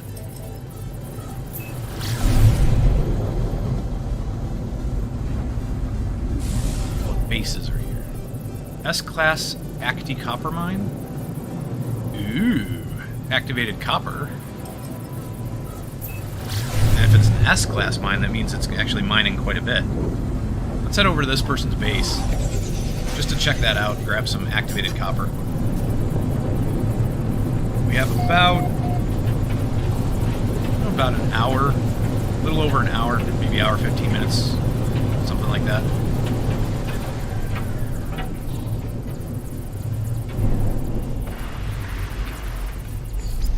And we'll land here. There we go.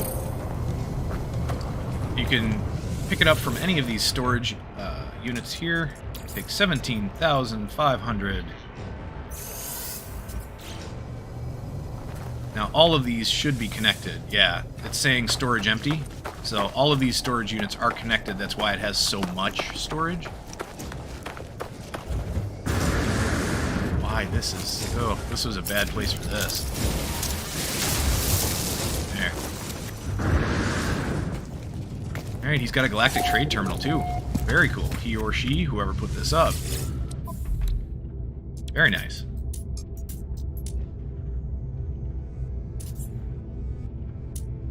Doesn't look like you really have anything we need, though. Not so much. Life support gel's very nice for refilling our life support when needed, but it does, you know, instead of just carrying around oxygen, you can carry these. I would always still carry around oxygen anyway, but that is an option. We could buy some cobalt, just refine it. Product received. work on crashing the market somewhere. Can buy some more ion batteries. I know we've used several. I don't know how many. Product received. What are we doing on sodium? We're okay. Extreme night temperature detected. Technology recharge. I wonder if you have a refiner. So no cobalt, just ionized. There. We have 103 batteries now. That should be fine. The activated copper. You might want to put that in Starship. We have space. We can put that here. Although this, yeah, we're not going to be able to. We can get rid of that, so we have one extra spot here. Magnetized ferrite. Sure, we'll find a use for it at some point.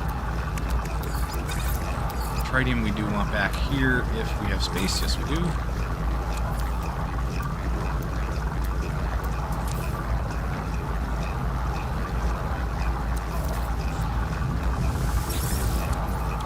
Okay, and then, yeah, we've got some life support gels, so why not? We'll just pick up a bunch. I don't know, 132 though.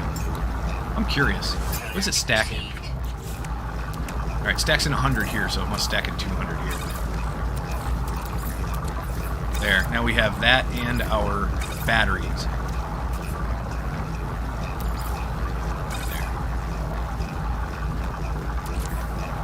There. Okay.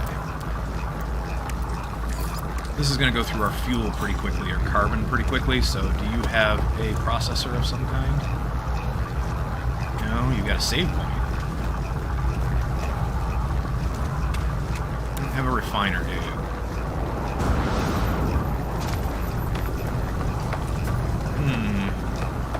Yeah, this must be the S-Class. So they found essentially a spot to extract the activated copper. It's a nice little base. I like it. Alright, let's scan. 2 week for an estimate. Okay. Well, that being said,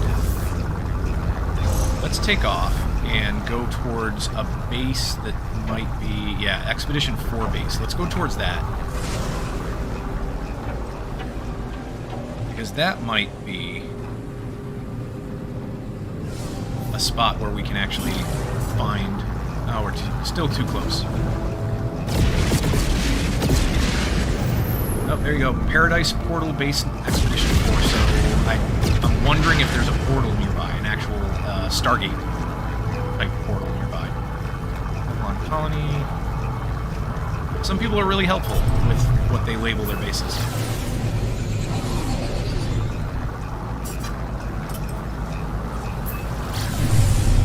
Ah. Why is it not locking onto that base? I don't know.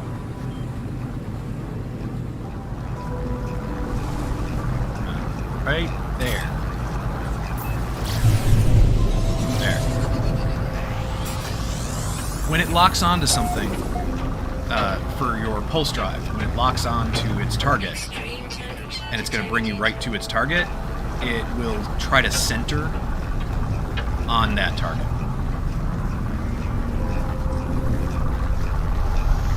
And for whatever reason, it just wasn't trying to center on this base. Okay, target sweep, 2 week. Alright, 2 week for a distance estimate, that's not good. Maybe we'll go over there. Is that base? Expedition for the end. Alright, maybe. Because it was close. It was close to the...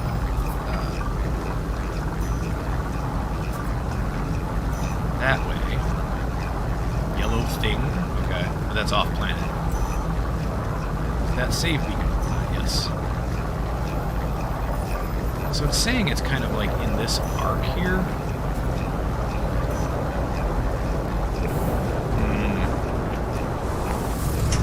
Let's head over to the base that we marked.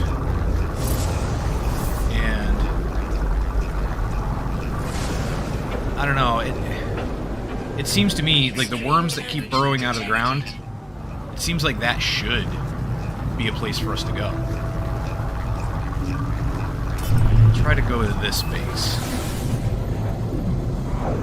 And if it's not here, we'll turn around, kind of, sort of. Emergence RP5 portal. Okay.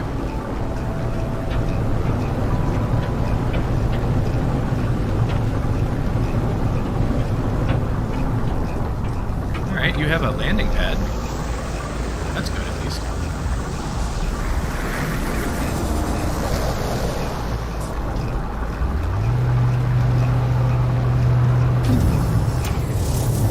So this person actually set up a portal here. Too weak for a distance assessment. Okay. That's fine. Mission 4. Expedition 4 portal. RV5 plan. Okay.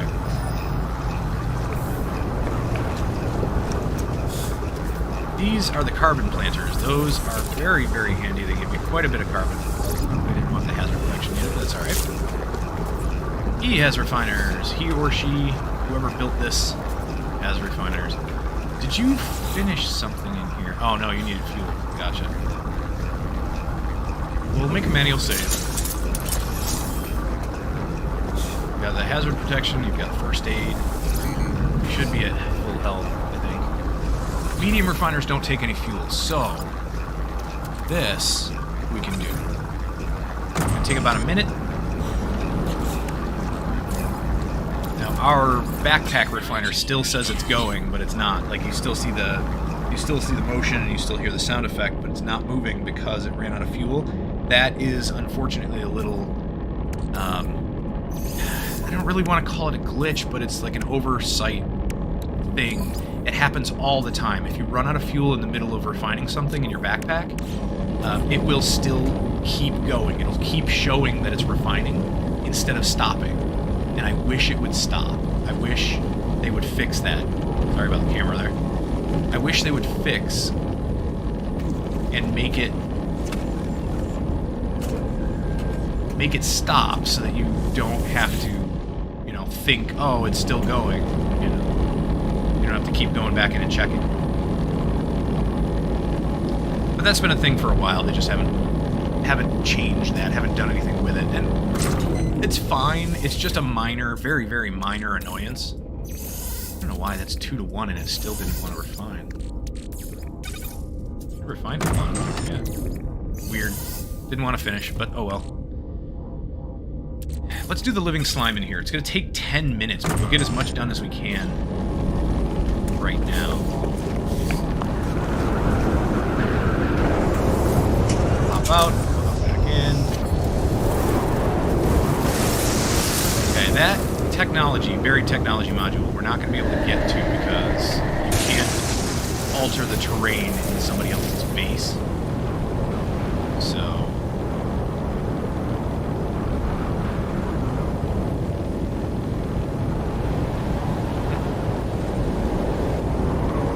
Neptune's Cursed Stay.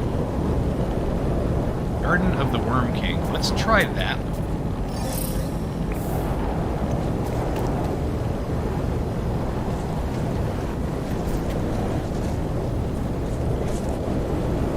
There are almost two bases on top of each other here. Interesting.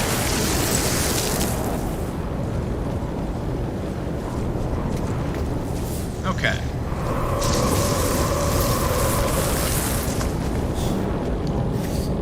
Get back in here. Make manual save. Don't want to leave all this runaway mode.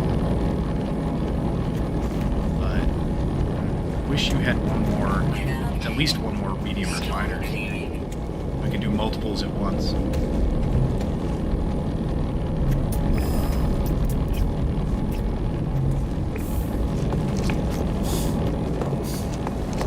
Like there's another base over here. Extreme temperature detected. Units received. There's the portal. There's the actual Stargate.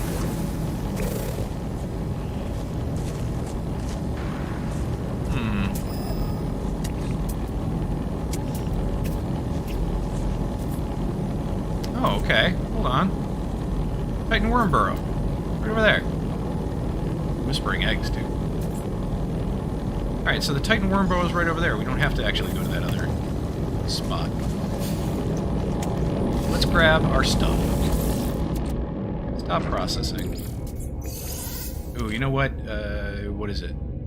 We need 5? So we'll do 3 more. There. Multiples of 5? Let's check. Hold on. Multiples of 5. Maybe. Yeah, 5 to 1, right?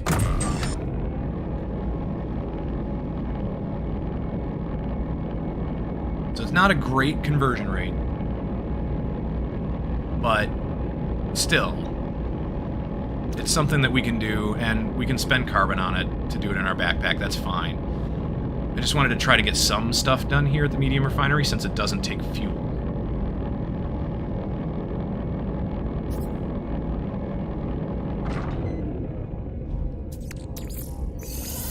Alright, so we collected everything. Make a manual save again. Head out to our ship. Make an autosave, and we'll leave the ship here, because that's not that far. Oh, here we go. Carbon, condensed carbon. Very good. And there's some dust, cursed dust. More carbon. This should be oxygen. Scan these plants before we harvest them, but that should be oxygen.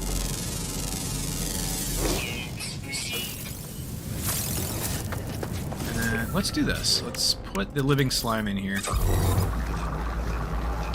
Just have it start.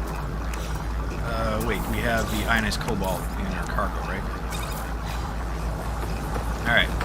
We'll head over to the Titan worm burrow.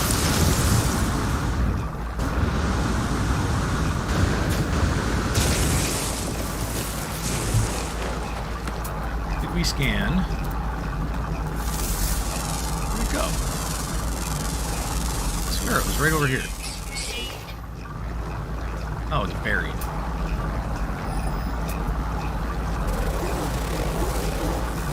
Maybe not. Yeah, I think there's a sodium plant in there. It's buried. That's alright. We could destroy the stuff nearby and pick it up. But I don't feel like it. Is this a, is that the whispering egg? Yeah, it is. Ew. No! Okay. I was hoping they wouldn't spawn, but they did, so... Ah, well. What are you gonna do? Get back here. No! Don't disappear! Oh, crap. I think we are gonna end up dying. These guys are just hitting us so... Yeah. Holy cow. The damage that those things do. And it's just one after the other, too. You can't even... There are times where they are... they're so grouped up and they're so staggered in their attacks that they keep slamming into you, and there's nothing you can do about it. Period. Like, right there, there was nothing, not a single thing we could do.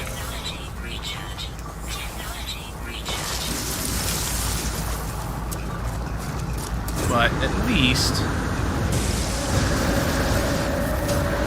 Dying may damage installed technology. Did it damage something? Oh wow, the visceral synthesizer actually stacks with the environmental stuff. I didn't realize that. Yeah, I don't think it damaged anything. That's good. It would be annoying to have to replace stuff. Now, this right here is a plant that will boost your jetpack. So, like this. You don't actually use jetpack while it's on, while the booster's in effect.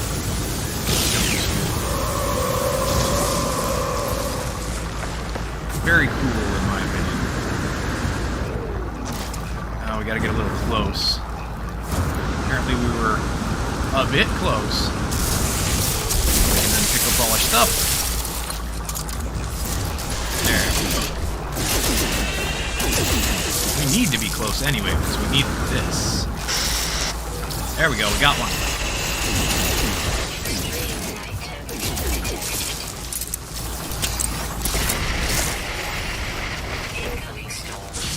Did we pick that up? Hope so. Yeah, we did.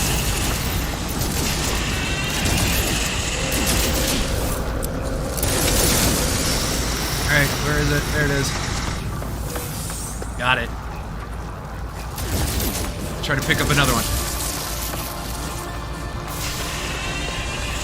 Nice. And...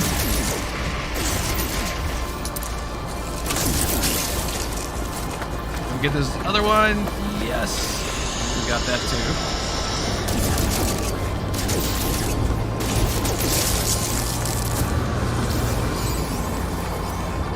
Great. I'll take it. Some of them were a little hard to see. But pick up that sodium and then this technology module is right here.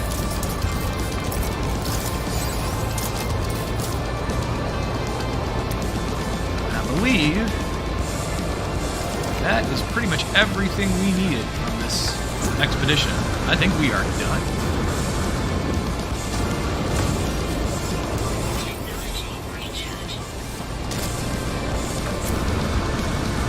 So we're going to go back to the ship, we're going to make a save, and we're going to check. I'm pretty sure we have now finished Expedition 4.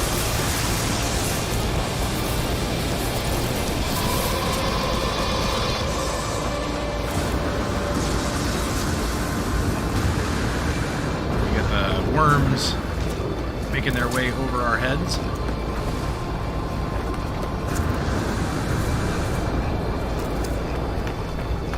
Oh, that's a neat structure. What is that? It's a plant of some sort. Gives carbon and cactus flesh. Interesting. Just out of curiosity.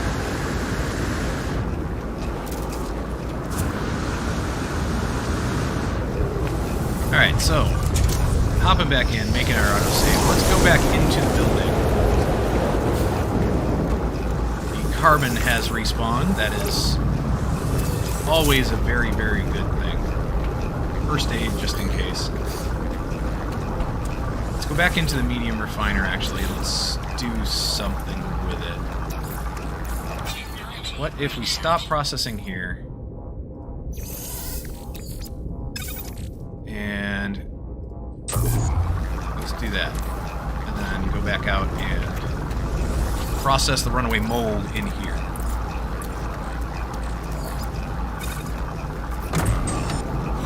That way we have two different things processing at the same time. Vile spawn. Fragile embryo of a hungry tendril, still dripping with mucal butter. It wails and recoils when touched. May be extracted from embryonic sacs with the aid of a visceral synthesizer. Alright. We have no more space for those. Do we have any in here? No. We have to reset up all of our stuff. Which is fine.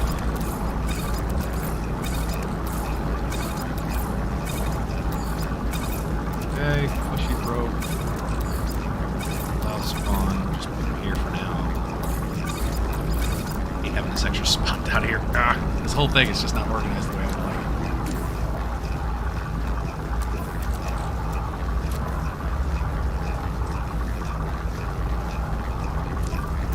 Alright, what is the last part going to give us? This is historical document and cryogenic chamber, and then you get the Wormlord title, the Emergency Expedition, or Emergence Expedition decal plans, Emergence Expedition map. Claim this. Spawn beneath your skin. The historical document looks to be just a... I think that's what the rare statue is there. Yeah. That's just a vendor item. And then the cryogenic chamber. This is worth a good bit. This is worth 3.8 million units base. You make it from... You can actually craft it. You craft it from living glass and a cryo pump. And that's one of the things that this game actually, that you can strive for in this game. You can set up bases such that they mine certain things for you. And when those things are mined, you then can combine them in refiners. Generally, you want the large refiner, because that can combine 3 things into one. The medium can only refine 2 things into one, and then, of course, your backpack or the small refiner can only do one. Hey, wait. This is... Wait, this one. Portable refiner, can that do 2 or 1? Just 1. Okay. And what you do with it is you create different items all the way up. There's a chain of items.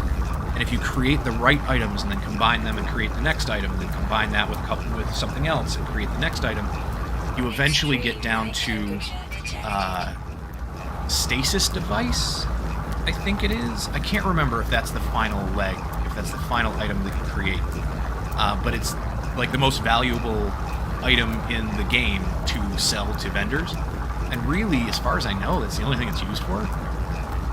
But it's neat because you explore to find the mining sites, to find sites for extraction. Then you use your blueprints to build extractors on those sites, set up storage units and everything. You set up a base, and you collect all of that stuff, and you set up multiple bases like that for different materials. And once you've collected all the materials, you combine them into items, which combine into more items, which combine into other items, and eventually getting down to that stasis device. And you can make a lot of money that way. And once you have it, there's a lot of fun in getting it set up, but once you have it set up, it's a very easy moneymaker. You just go around and collect all your stuff, craft, once you have all the blueprints, craft everything you need to craft, and there you go. And I find it to be quite fun to do that kind of thing. So we're going to sell the rare statue. That's worth 1.6 million. I don't think we're going to sell the cryogenic chamber. We might. I don't remember if this is used in anything else. It says it's used for crafting and trading, so I think it is. I think it's used in something else down the line, which then becomes even more valuable. But if you get this whole thing set up properly, you can make billions of credits. And there are other player colonies that have already been set up to do this kind of thing. And if you visit them, you can grab their materials, the materials that they've processed or mined, and combine everything on your own. So you don't even need to set up the whole thing yourself. There are certain groups of players that have set this stuff up such that you can just go and grab their, for free. They do it because they want to. You can go and grab all of their stuff. And then craft your own stasis devices, and there you go. So we're going to buy some ionized cobalt. I know it's still, the demand is a little over 0. Grab some copper, too. But that means that, the more we have, the more ionized cobalt we have, the more we can sell at a station at some point to crash the market. Pop that in there. There. You want several stacks. In order to actually crash the market, you want several stacks of 9,999 each. So we got a little ways to go. But we're not hurting on money right now, so we're fine. We'll sell the tendrils and the rare statue. Sell that. Fleshy rope. It's minus 38%. We're not going to sell that here. The rare statue was, I think, minus 1% though, so that's not bad. Yeah, everything else we want to keep. We're good. Manual save. Are you done? I think you are. Yeah, you have nothing in you. Probably could have put that in there. Exosuit high capacity. Exosuit. Let's do this. Let's put the cobalt in here. Only gonna take about a minute. So we're done a little early. a little earlier than I expected. We have about, I don't know, maybe 40, 45 minutes. Something like that left. I want to stop around 5 or just after Eastern. So we do have one more thing, I think, to collect. One or two. We gotta collect this Wormlord title. And the decal plans and expedition banner. We're now Goric the Wormlord. Or Wormlord Goric, probably. Probably a prefix. Yep. That's cool.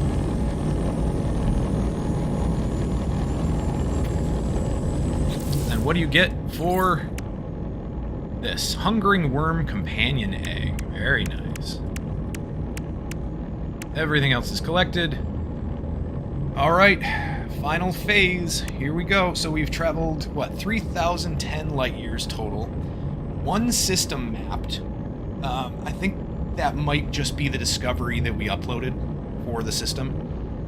And I don't know if it's considering mapped as in you scanned every planet, landed on every planet, I don't know, in that system. Distance walked 36,286 U, 7,917 nanites earned, and 12,492,240 units received. There we go. Hungering Worm Companion Egg. So we'll mess around with the egg a little bit. Incoming storm. We'll go back to the anomaly station and we'll mess around with that egg. See if we can feed it a few things. Whispering egg there. I don't want to mess with that. Not now. Alright, pull our ionized cobalt out of the refiner. And save again. And head out to our ship.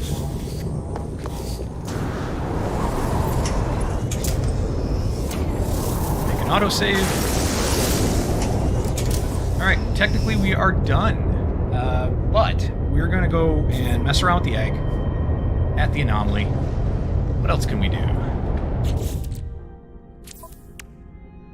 I don't know what the vial spawn is for, if it's just vendor trash. If it is, it's crap.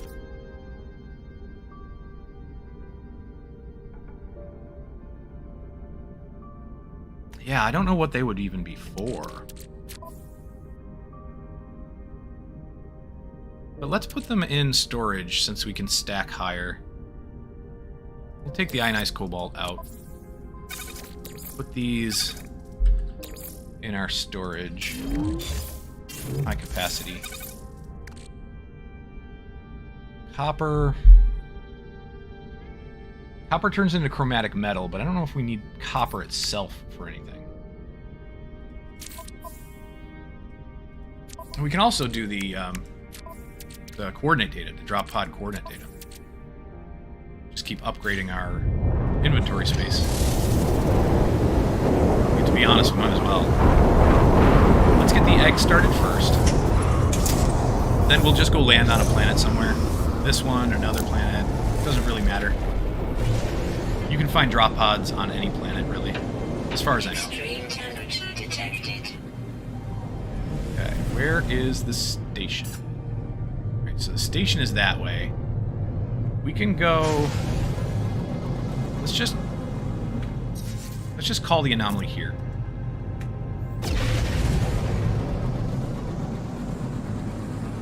We'll probably just come right back to this planet.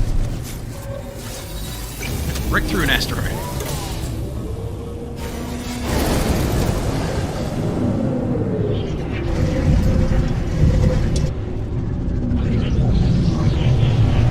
You know what? For the last half hour or so, we'll have Kapow's help. He's been powing keys up till now, and I know that's his specialty and that's what he wants to do. But you can stream right next to us, buddy, for a little while longer. Just keep us company. Alright, so let's go to this guy here, the Quicksilver vendor, and see what you have to collect. Expedition rewards. That's another companion egg. Everything else should be collected, though. Yeah. It's just this stuff, and it's because it takes inventory space that I didn't want to collect it, and then this one because we don't have a fleet yet. I don't want to try and collect it before we get our fleet set up, because if we do, I just don't want it to bug in some way. And then we could collect our other 2 spacecraft here, but we have enough. I like the golden vector.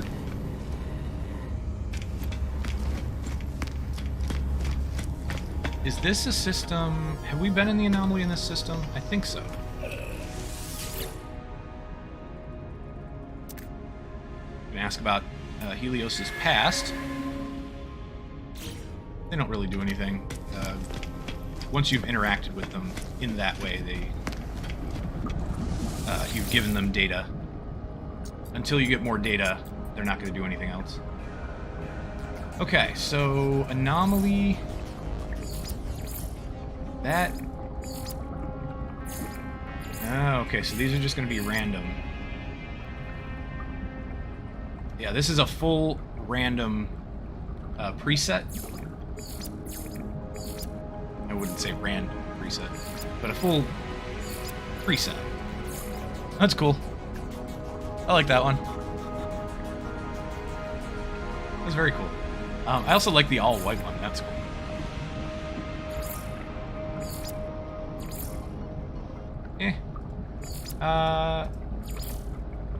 We don't want to save anything. No. Let's go back and do, just from where we are, the random appearance that it gave us when we started the expedition. Let's check the heads, because... Alright, these are all Korvax heads, because we are technically race Korvax. So let's go to Anomaly and check the heads. That was something that we earned. Pink one. Very cool. I think all of these beginning ones are default. But I don't remember which ones you earn from various things that you do. So these we have not earned. Sparse Horizon, Blazing Orbit, Lost Bathysphere, and Eye of the Korvax. I think those are Quicksilver purchases that we have not made yet. First, Spawn Battle Mask, which I like. It's kind of cool. It's a Gek mask. And the golden one. Could have sworn we had something else, though. Would it be Traveler? Yes, let's change that. Alright, Head of the Traveler. So these are the different Travelers you can meet throughout the world, or throughout the galaxy.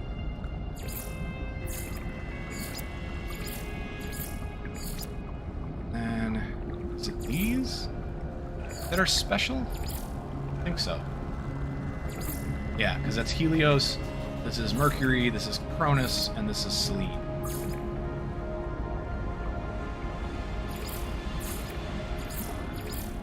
I don't know if Omega might be a special one as well, because all the rest of these are numbers and letters. Oh, there you go, Null and Apollo. I know these two are special. Okay. Could have sworn we had the, No, maybe we didn't. Maybe we don't. I could have sworn we had the monstrosity head. But maybe that's a Quicksilver thing that we just haven't bought. I'll check real quick. Create exotic items from Quicksilver. There is a lot of stuff. You can see all the dots here. Those are pages and pages of stuff. They've been adding to this throughout the entire life of the game, for the most part. Not the entire life of the game, but not long after. They put in the Quicksilver store, and as far as I know, don't quote me on this one, but I don't think you can purchase Quicksilver with real money. I think it's all through the missions that you do.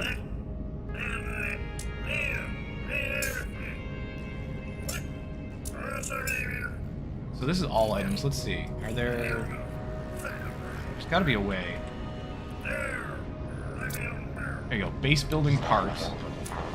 Whole bunch of stuff for your base. Mostly decorations, but... That's that. And then gestures. And appearances. It's going to be for where the helmets are?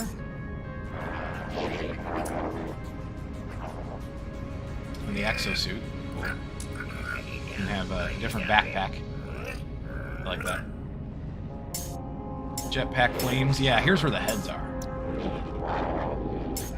You can buy all these different heads. Armor pieces. A couple of helmets. These are the ones that we have not yet purchased. Although, available? Collectible received. Okay.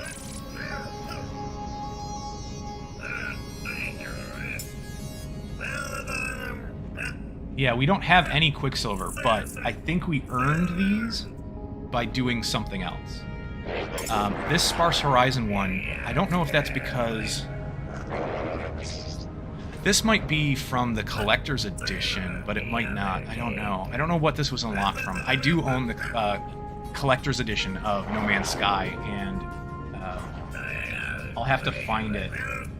It's packed away, but there was an actual metal Vector spaceship, a Vector fighter, a metal model of the fighter that came with that, and it's super cool. I had it displayed on my bookshelf at my other apartment, but ever since I moved here, it's still packed away. I've been here for a couple months now, and it's still packed away. I've still got plenty of boxes that haven't been unpacked. And with everything that happened after the move, I'm not that surprised. But so these are available, and it's not telling us there's a cost. Although it says at the bottom there's a cost, but we have no Quicksilver, so I think we earned these somehow. Maybe.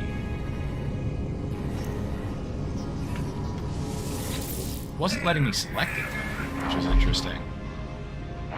And we go back. Not owned. Appearances. Gestures. These are for what? Oh, okay. So once you do enough missions, you increase your tier, and it allows you to buy them.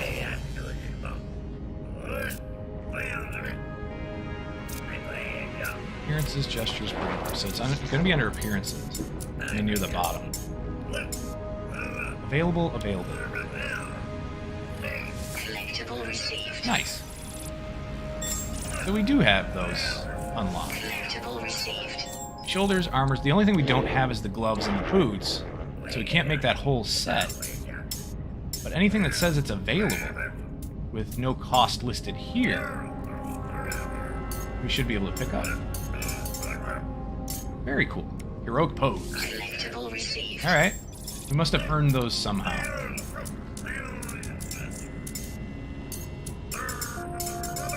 And some you can buy multiples of, for example, the fireworks. Really, I think that's, for the most part, I think that's it.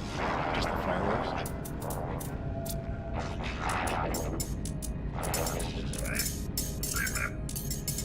Doing a real quick scan. Not seeing any available. So I think that's it. I think we got everything we can there. Alright, so as I said we were going to do, before it gets too much later, let's go and mess around with the egg sequencer. We'll pop in... Which is which? Alright, so this is Hungering Worms genetic material, or Telosiva's genetic material? I don't know what that is. What are you? Where did we get you? Did we just pick you up?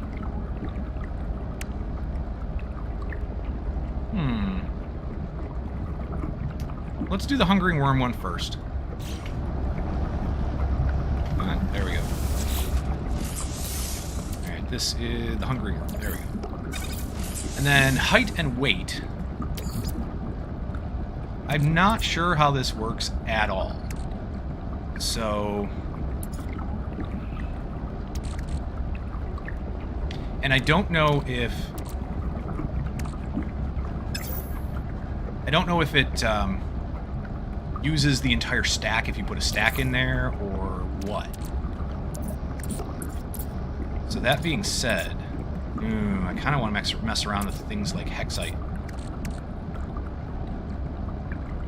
Yeah. Kind of want to do some of that as well. We picked up a ton of activated copper, so let's try some of this. Height and weight increasing. Okay. This is for the anatomy of it. What if we put in...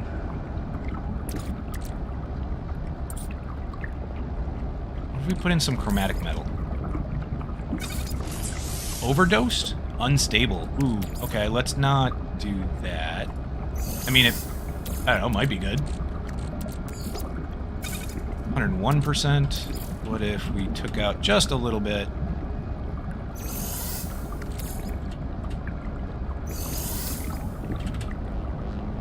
There, 100%. Or not.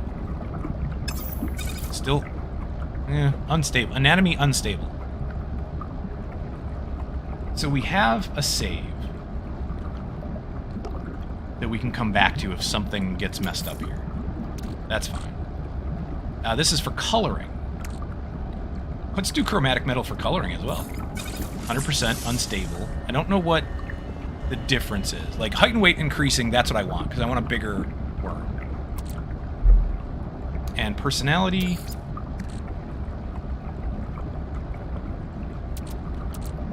What do you want personality-wise?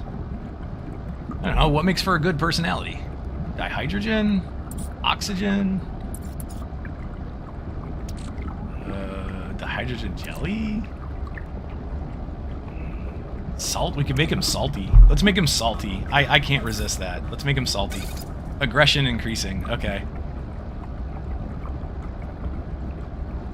Dose 100%. Alright. Let's begin.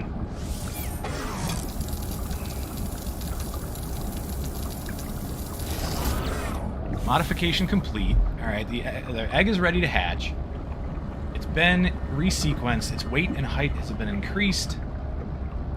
Anatomy and coloring unstable and aggression increased. Scans indicate the being within has the genetic potential to be large and playful. Okay. Can you do it multiple times? Let's find out what it hatches into right now. And then we'll either play around with the other egg, or we will reload and do this again. So, new companion hatched. Manage your companions from the quick menu. Okay. Can be summoned to accompany you on planets so they can help you find and collect resources. Yeah, they do. That's kind of a neat mechanic about the companions as well. They run around and help find stuff for you. Feed them and customize your friend by interacting with them. Well-nurtured companions may even lay eggs. So, companion register, we got this guy. I don't know how big he is. Oh, ooh, he's only 0.9 meters. He's less than 3 feet. Or he's around 3 feet-ish long.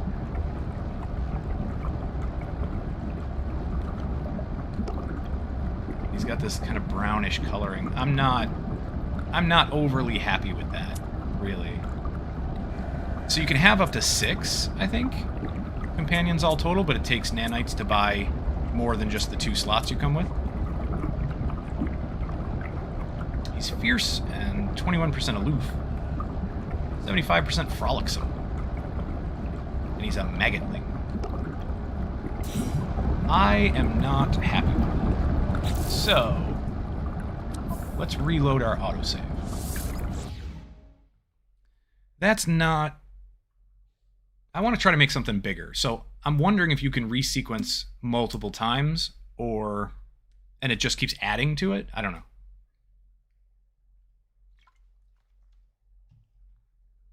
Or do you need to do it like all in one go, one lump? Let's find out. Alright, where are we? We're right here. The only downside is, do we have to recollect the things that we collected?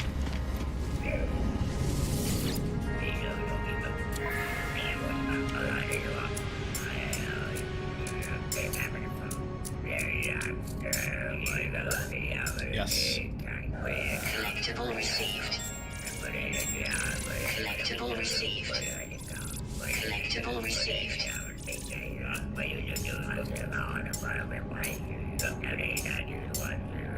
Collectible received.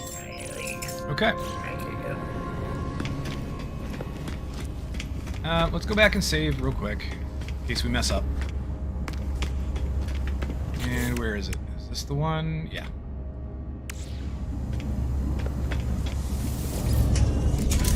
Save here.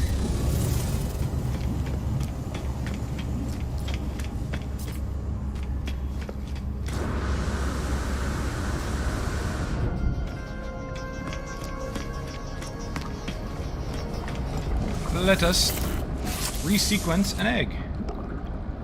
Oh, this is a new... That's a new egg. It wasn't in Zeb's genetic material before, was it? It was somebody else. I wonder how that works. That's a weird one. So this is the hungering worm. What do we want to put in here? What did we put in last time? It was the activated copper, right? Let's do a huge amount of activated copper. No, okay. Well, let's do the same thing and just see if we can double it. See if we can double up on it. 95% dose. I like the fact that he was playful. 100%. I don't want a 95. I want more than that. I want to get it to 100. Now, he's overdosed. I don't know what that does. And then we were going to make him salty. I don't know what overdosing does. Let's find out.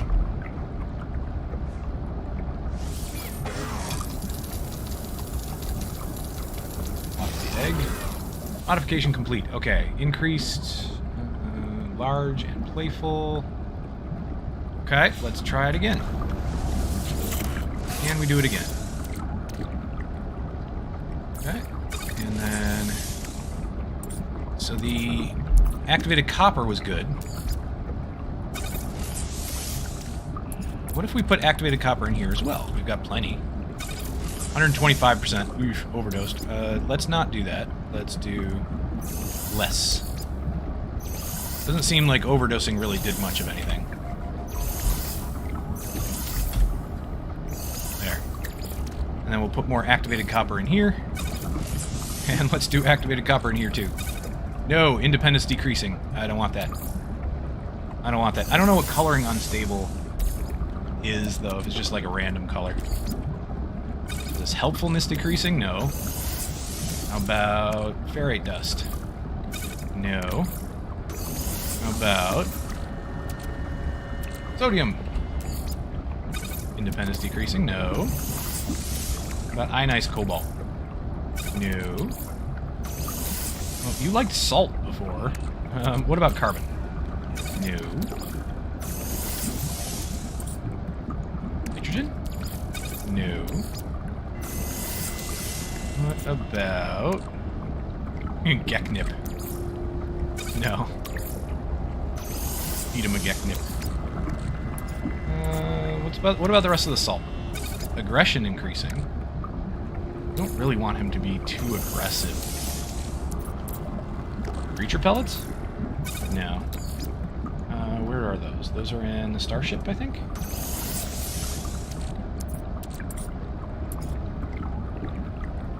What does the cake do? Helpfulness increasing. Oh, I am really tempted to do that. Oh, I kind of want to. Because the helpfulness increase would be nice. Yeah, let's do it. We're gonna feed him the cake. You know what the bad thing about that, though, is? I think it's made from the tendrils. Very large and playful. Okay. Try again. How many times can you do this? Probably as much as you want. Nope, that's inherited, so that's not changing. No. No. Salt? No. Ferrite dust. Decreasing. No. We want him bigger. Copper? No. Sodium? No. Sodium nitrate? I mean, I wonder if it's just like... Oh, no. Okay. I wonder if it's refined. What I was going to say is I wonder if it has anything to do with what you have refined versus what you have not. Larval core. No. It's a big no.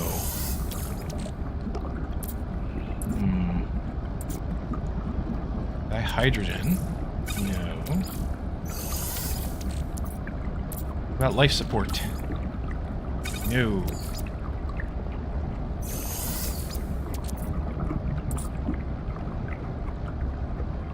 Chromatic metal. No.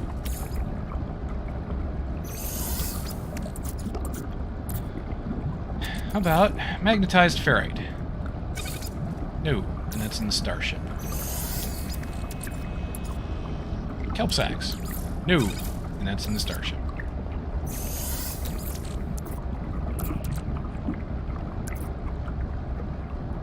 Did we try activated copper this time?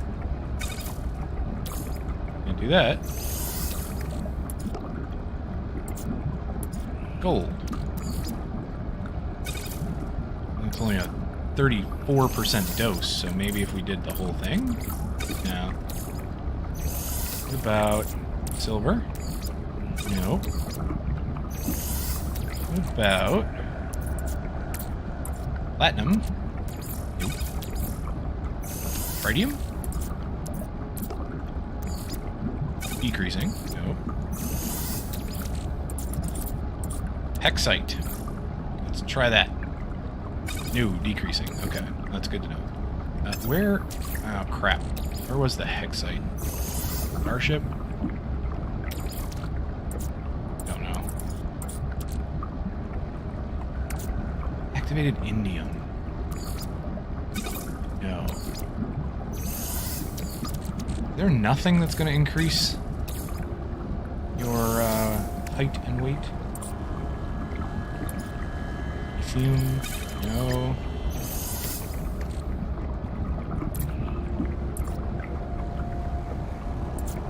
Huh. That is curious. Curiouser and curiouser. Starship.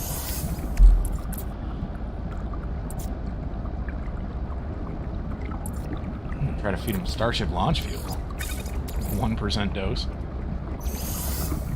I don't think anything is going to increase the height weight. At least anything that we have. I don't think is going to increase the height and weight. I wonder what the max is. Let me do a real quick search. I want to see... I want to see if I can find anything more about the egg sequencer and... if there are any guides as far as what to use.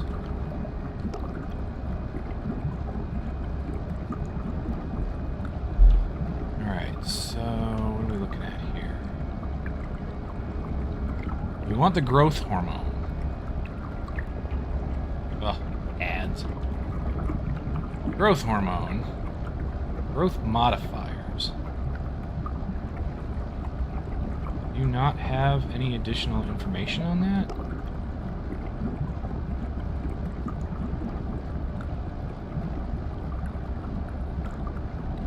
Oh, no. Oh, come on. So the page is set up for what I'm looking for, but it's not. It's just a... Unfortunately, it's just a skeleton of a page, basically. It doesn't actually show what items do what. So, how to overdose. Alright, gotcha. How to overdose. For the growth hormone slot, you can select sodium, silver, and oxygen to increase the size of your creature. Or ferrite, copper, and tritium to decrease it. Okay. Ooh, uranium will make him purple, apparently. We have uranium somewhere. There it is. That makes him purple.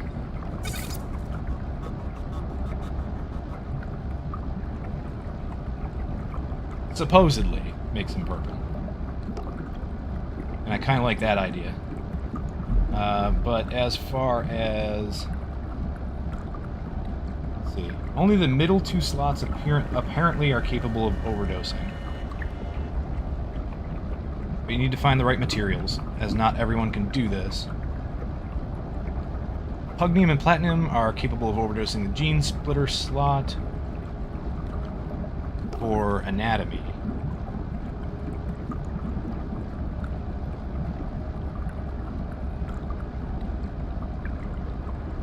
It says no matter how much you put in these slots, the results will say unstable, indicating there will be some genetic changes. Overdosing likely just increases the randomness of these effects. Interesting. And where is the... Where did I see what materials to use? For growth. There it is.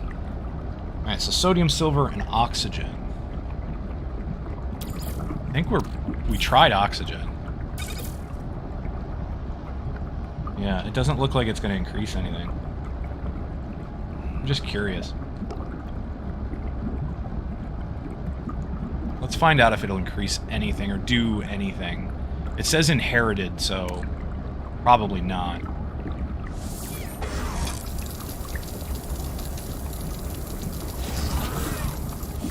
Alright, very large and playful. Alright, let's hatch it. Ugh, our inventory's a mess. Oh no. We have the salt and nitrogen down here. Is that why we put them in our inventory instead of putting them back where they should have been? I think the Fecium was here too. Do we have any larval cores? Yes, we do. We have larval cores in here as well. Okay. Activated copper, where was that? On the ship?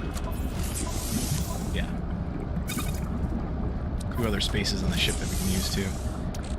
Okay, what about this? So this one, very large and playful. Let's find out what it hatches to.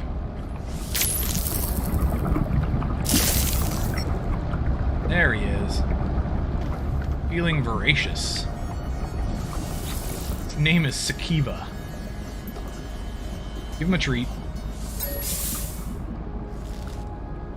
And gently pat. Give him another treat. Fill up his food meter. There. Okay, so what do you look like? Looks like you are kind of purple. Where is our pet? There we go. Creatures. Companion register. Alright, so he's purple with, like, brown highlights. Tannish highlights. Okay. I think I would prefer something else, but it's okay. 95% whimsical, so that's cool. And 1 meter and 40 kilograms. Alright, so I'm going to take a wild guess and say 1 meter and 40 kilograms is the max that they will start out as, and that essentially it's a baby right now. So maybe it'll grow over time. I don't know. I honestly just do not know. It says it's young, so... Young, and it's a maggotling. I don't know. And eventually, over time, it might... it's too young to lay eggs right now, but it might be capable of laying eggs. If we give it enough attention, have it out enough, give it enough attention. I think we're hearing somebody attack either the station or another ship outside. That's fine. Okay. Well, because I know we can get more eggs elsewhere, let's save. Let's just save it. Teleporting. Nice. Okay. There. We did okay. It's not kind of an ideal color. Like, I'm not too much of a fan of the tan. But the purple's good. How you doing back there, pal? I know you're shaking a bit. You know why. Anxiety sucks. A lot. What can you do? Alright, let's find out what this is. What did we say? Oxygen, right? Oxygen. And then... what for the gene split?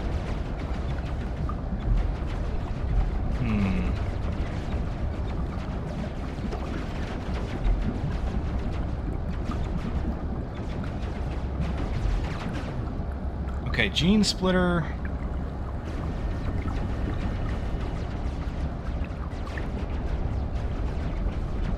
pugnium and platinum. So the gene splitter can be pugnium and platinum. We don't have any pugnium, but we do have platinum. 97. I guess we'll have to put more in. So put the whole thing overdosed. I mean, I don't want to use all our platinum, but dye injector was what for purple? Because purple's my favorite color. One of my favorite. So,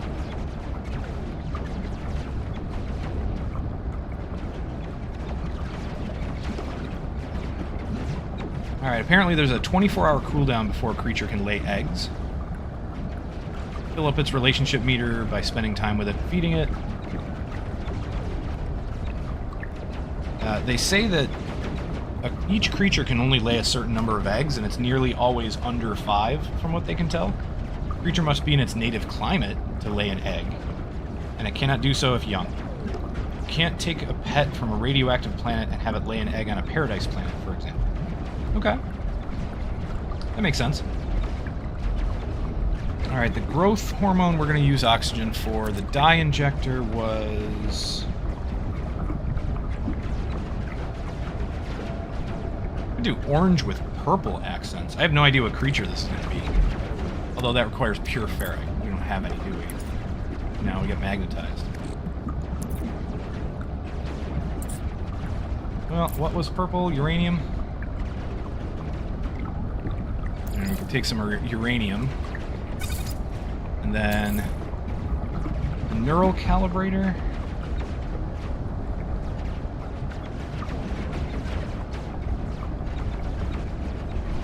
You want the creature to be more focused on being helpful, which I think is what we're going for. Give it oxygen, ferrite dust, or carbon.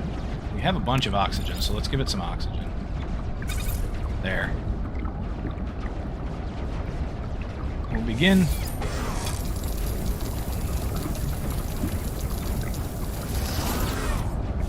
Okay. Height and weight increased, anatomy unstable, coloring unstable, helpfulness increased, so it's large and gentle. Let's do it again. Let's make it as large as we can make it. Alright, so large again was oxygen. And then we don't actually want anything in the gene splitter or dye injector. We'll just do the neural calibrator, which I think was oxygen again, right? Yeah. That's something that we have, like, the most of. There.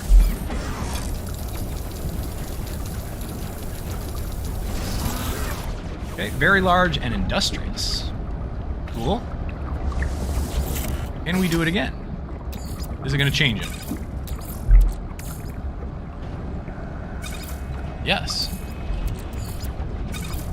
Apparently so. We're using a lot of oxygen, though. Very large and industrious. If we do it again.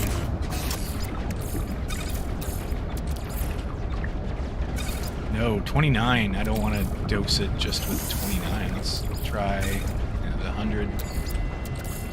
66. Eesh. How about we just do that and let it go? Alright, we're going to need to find more oxygen.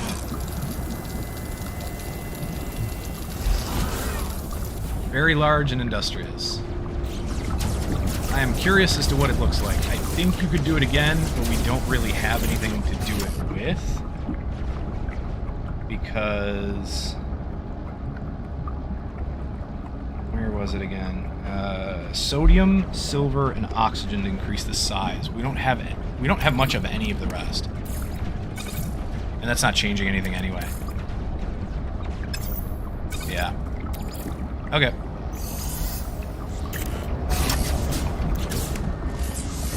Alright, let's hatch it. What do we get? This guy. Okay, you're a biggin. Hello. Alright. I'll take it. Can we talk to you? No. What if...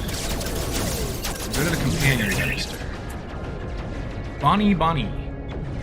You are interesting. I trust 70%. You're ravenous right now. Infant.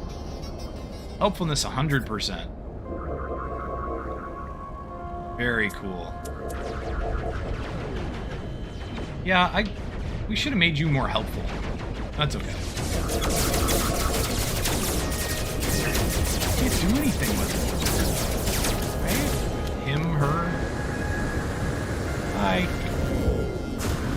Huh. I don't know why we can't interact. I mean, we have food pellets, don't we?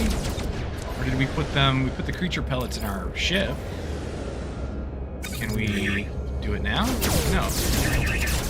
Why can't we interact with you? There we go. That was weird. Alright, 2 give treat. You are ravenous, so we'll give you a couple of treats. Gently pat you. We can customize appearance, but that's just like putting stuff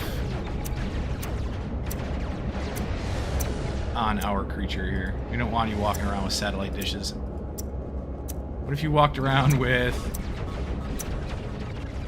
you know, you could walk around with like backpacks. Movement tracker. Support system. Papered plating. Meh.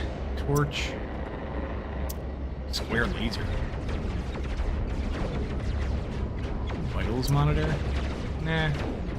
You know, you're a gentle creature, I think. So, let's put something on you. Stop walking around that way. Let's put stuff on you that is not, bad. Nothing on you is that. What about... cargo drum? You could carry stuff. We'll put armor on you. Square plating, atmosphere sampler. Cargo pack. Let's put a cargo pack on the right flank and... oh, we can't see anything. Let's get back out of here. Come here. The suit thing makes Bonnie look smart. Question mark. Yes. Come here. Customize your appearance again. Alright, so your left flank, we can do the monitor, or we can do a bunch of other stuff. Armor, solar battery. Let's put a solar battery on you.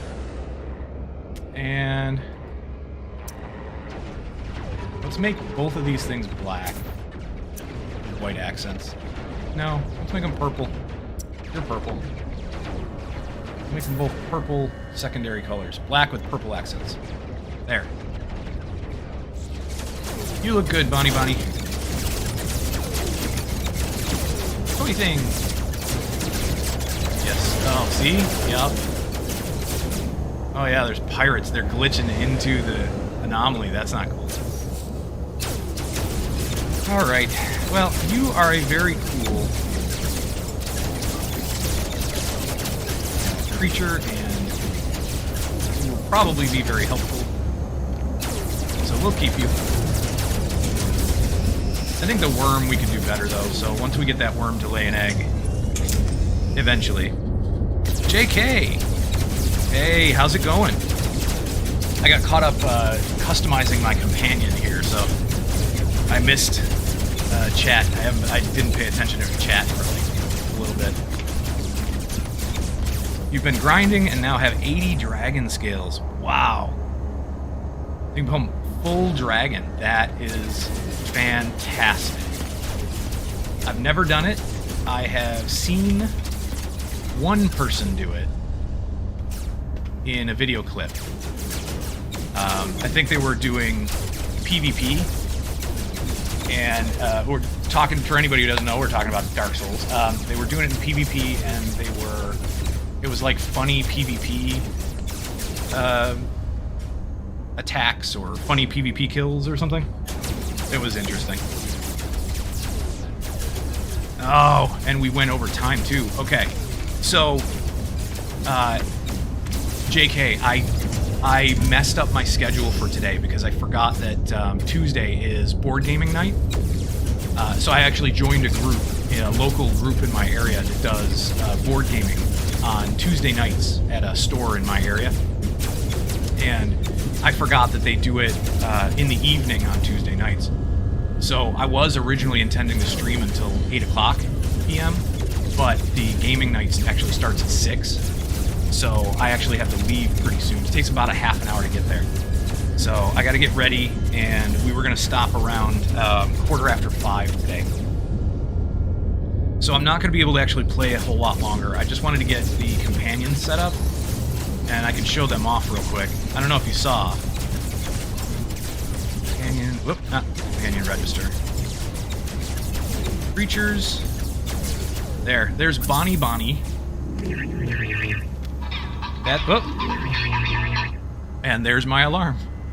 I thought I had it on silent, I apologize. So that's Bonnie.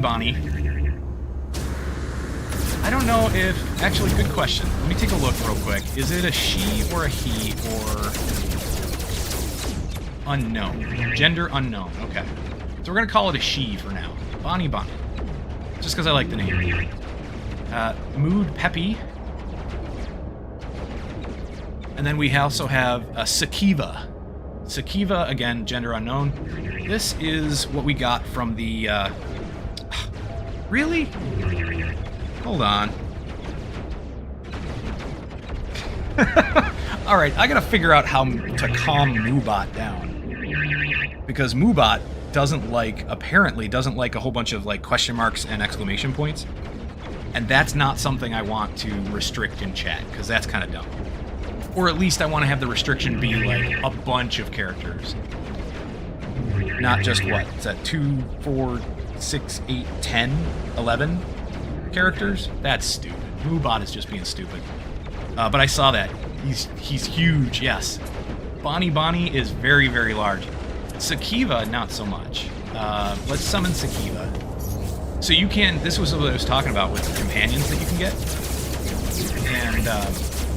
I believe if we took this companion down to a planet, we could probably ride it, because it's big enough. We're supposed to be able to interact with it, but for some reason, it's not allowing... There we go. For some reason, it's giving me a little bit of trouble finding the right place to interact.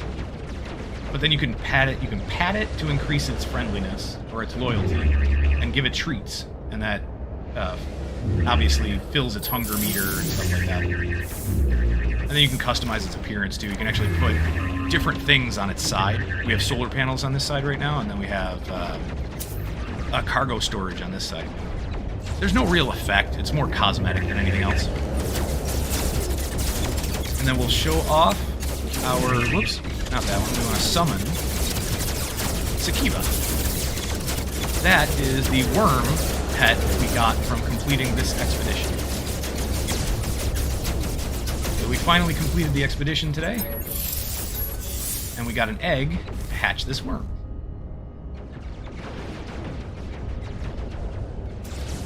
And then one last thing I'll show that we took a look at in the stream, but I don't know if you caught it, where we were actually hatching the egg. This right back here is the egg sequencer. And when you put an egg in this slot, we don't have any at the moment, you can then dose it with certain materials for these 4 categories. So this will increase or decrease height and weight. This changes its anatomy somehow, and I'm not sure how that works exactly. This changes its color, and then this changes its personality. And depending on what you put in here, it can go up or down. You can change the color to different things. Very cool. And yes, that worm can fly. Our worm pet flies. And it's just a baby for now. Both of those pets, by the way, both pets are considered babies. So I don't know if they grow. If they grow, and this one actually grows beyond this, I have no idea how big it's going to get. And they talk to you too, I don't know if you saw that, but they will talk to you when you do certain things. Some of them will, anyway. So yeah, I have no idea how big they can get. Smart creature, relax now, summon if need help. And then Sakiva, the worm here, says, Vigi Gigi. Okay. You just want to keep them happy and keep them fed. And eventually they'll grow. And then eventually they can lay eggs and you can hatch another one of their kind. So if Sakiva grows, can you ride it? Yes, I think you can. But I don't know exactly how that works, and I don't know if there is a flight mechanic more so than a hover. Because technically your pets kind of hover. They don't really fly. So I don't know. I don't know if there's an actual, like, flying around like you're in a ship mechanic when it comes to pets. Oh, so much combat going on outside. Alright. Yeah, so you might just hover. I'm not sure. It is possible you just kind of hover and float above the ground. When you see creatures on the planet, there aren't that many that actually... Whoa, pow, don't fall. There aren't that many that actually fly, and the ones that do... Whoops! Pow! Alright, that's it. You're done sitting up there for now. The ones that do fly are... I don't think are available to be pets. I'm not sure. I haven't really messed around with the pet system too much. But that's basically the expedition. We finished everything. I'm actually quite surprised that we finished everything today, because I thought the last phase was going to be a little bit more difficult. It was actually the easiest, I think, in my opinion. But yeah, phase 1, 2, 3, 4, and 5, all done. Everything collected. And we even got ourselves a title. Not sure how you put that on, though. That's actually a good question.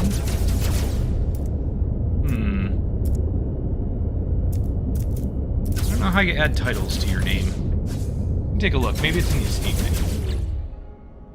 Options. No, probably not.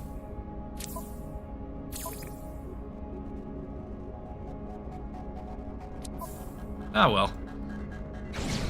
We'll figure it out eventually. But for now, I'm actually running a little bit behind, so I gotta get going. Thank you to anybody who showed up to the stream. Thank you so much, JK, for showing up. I appreciate it. I'm very sorry that I screwed up my schedule.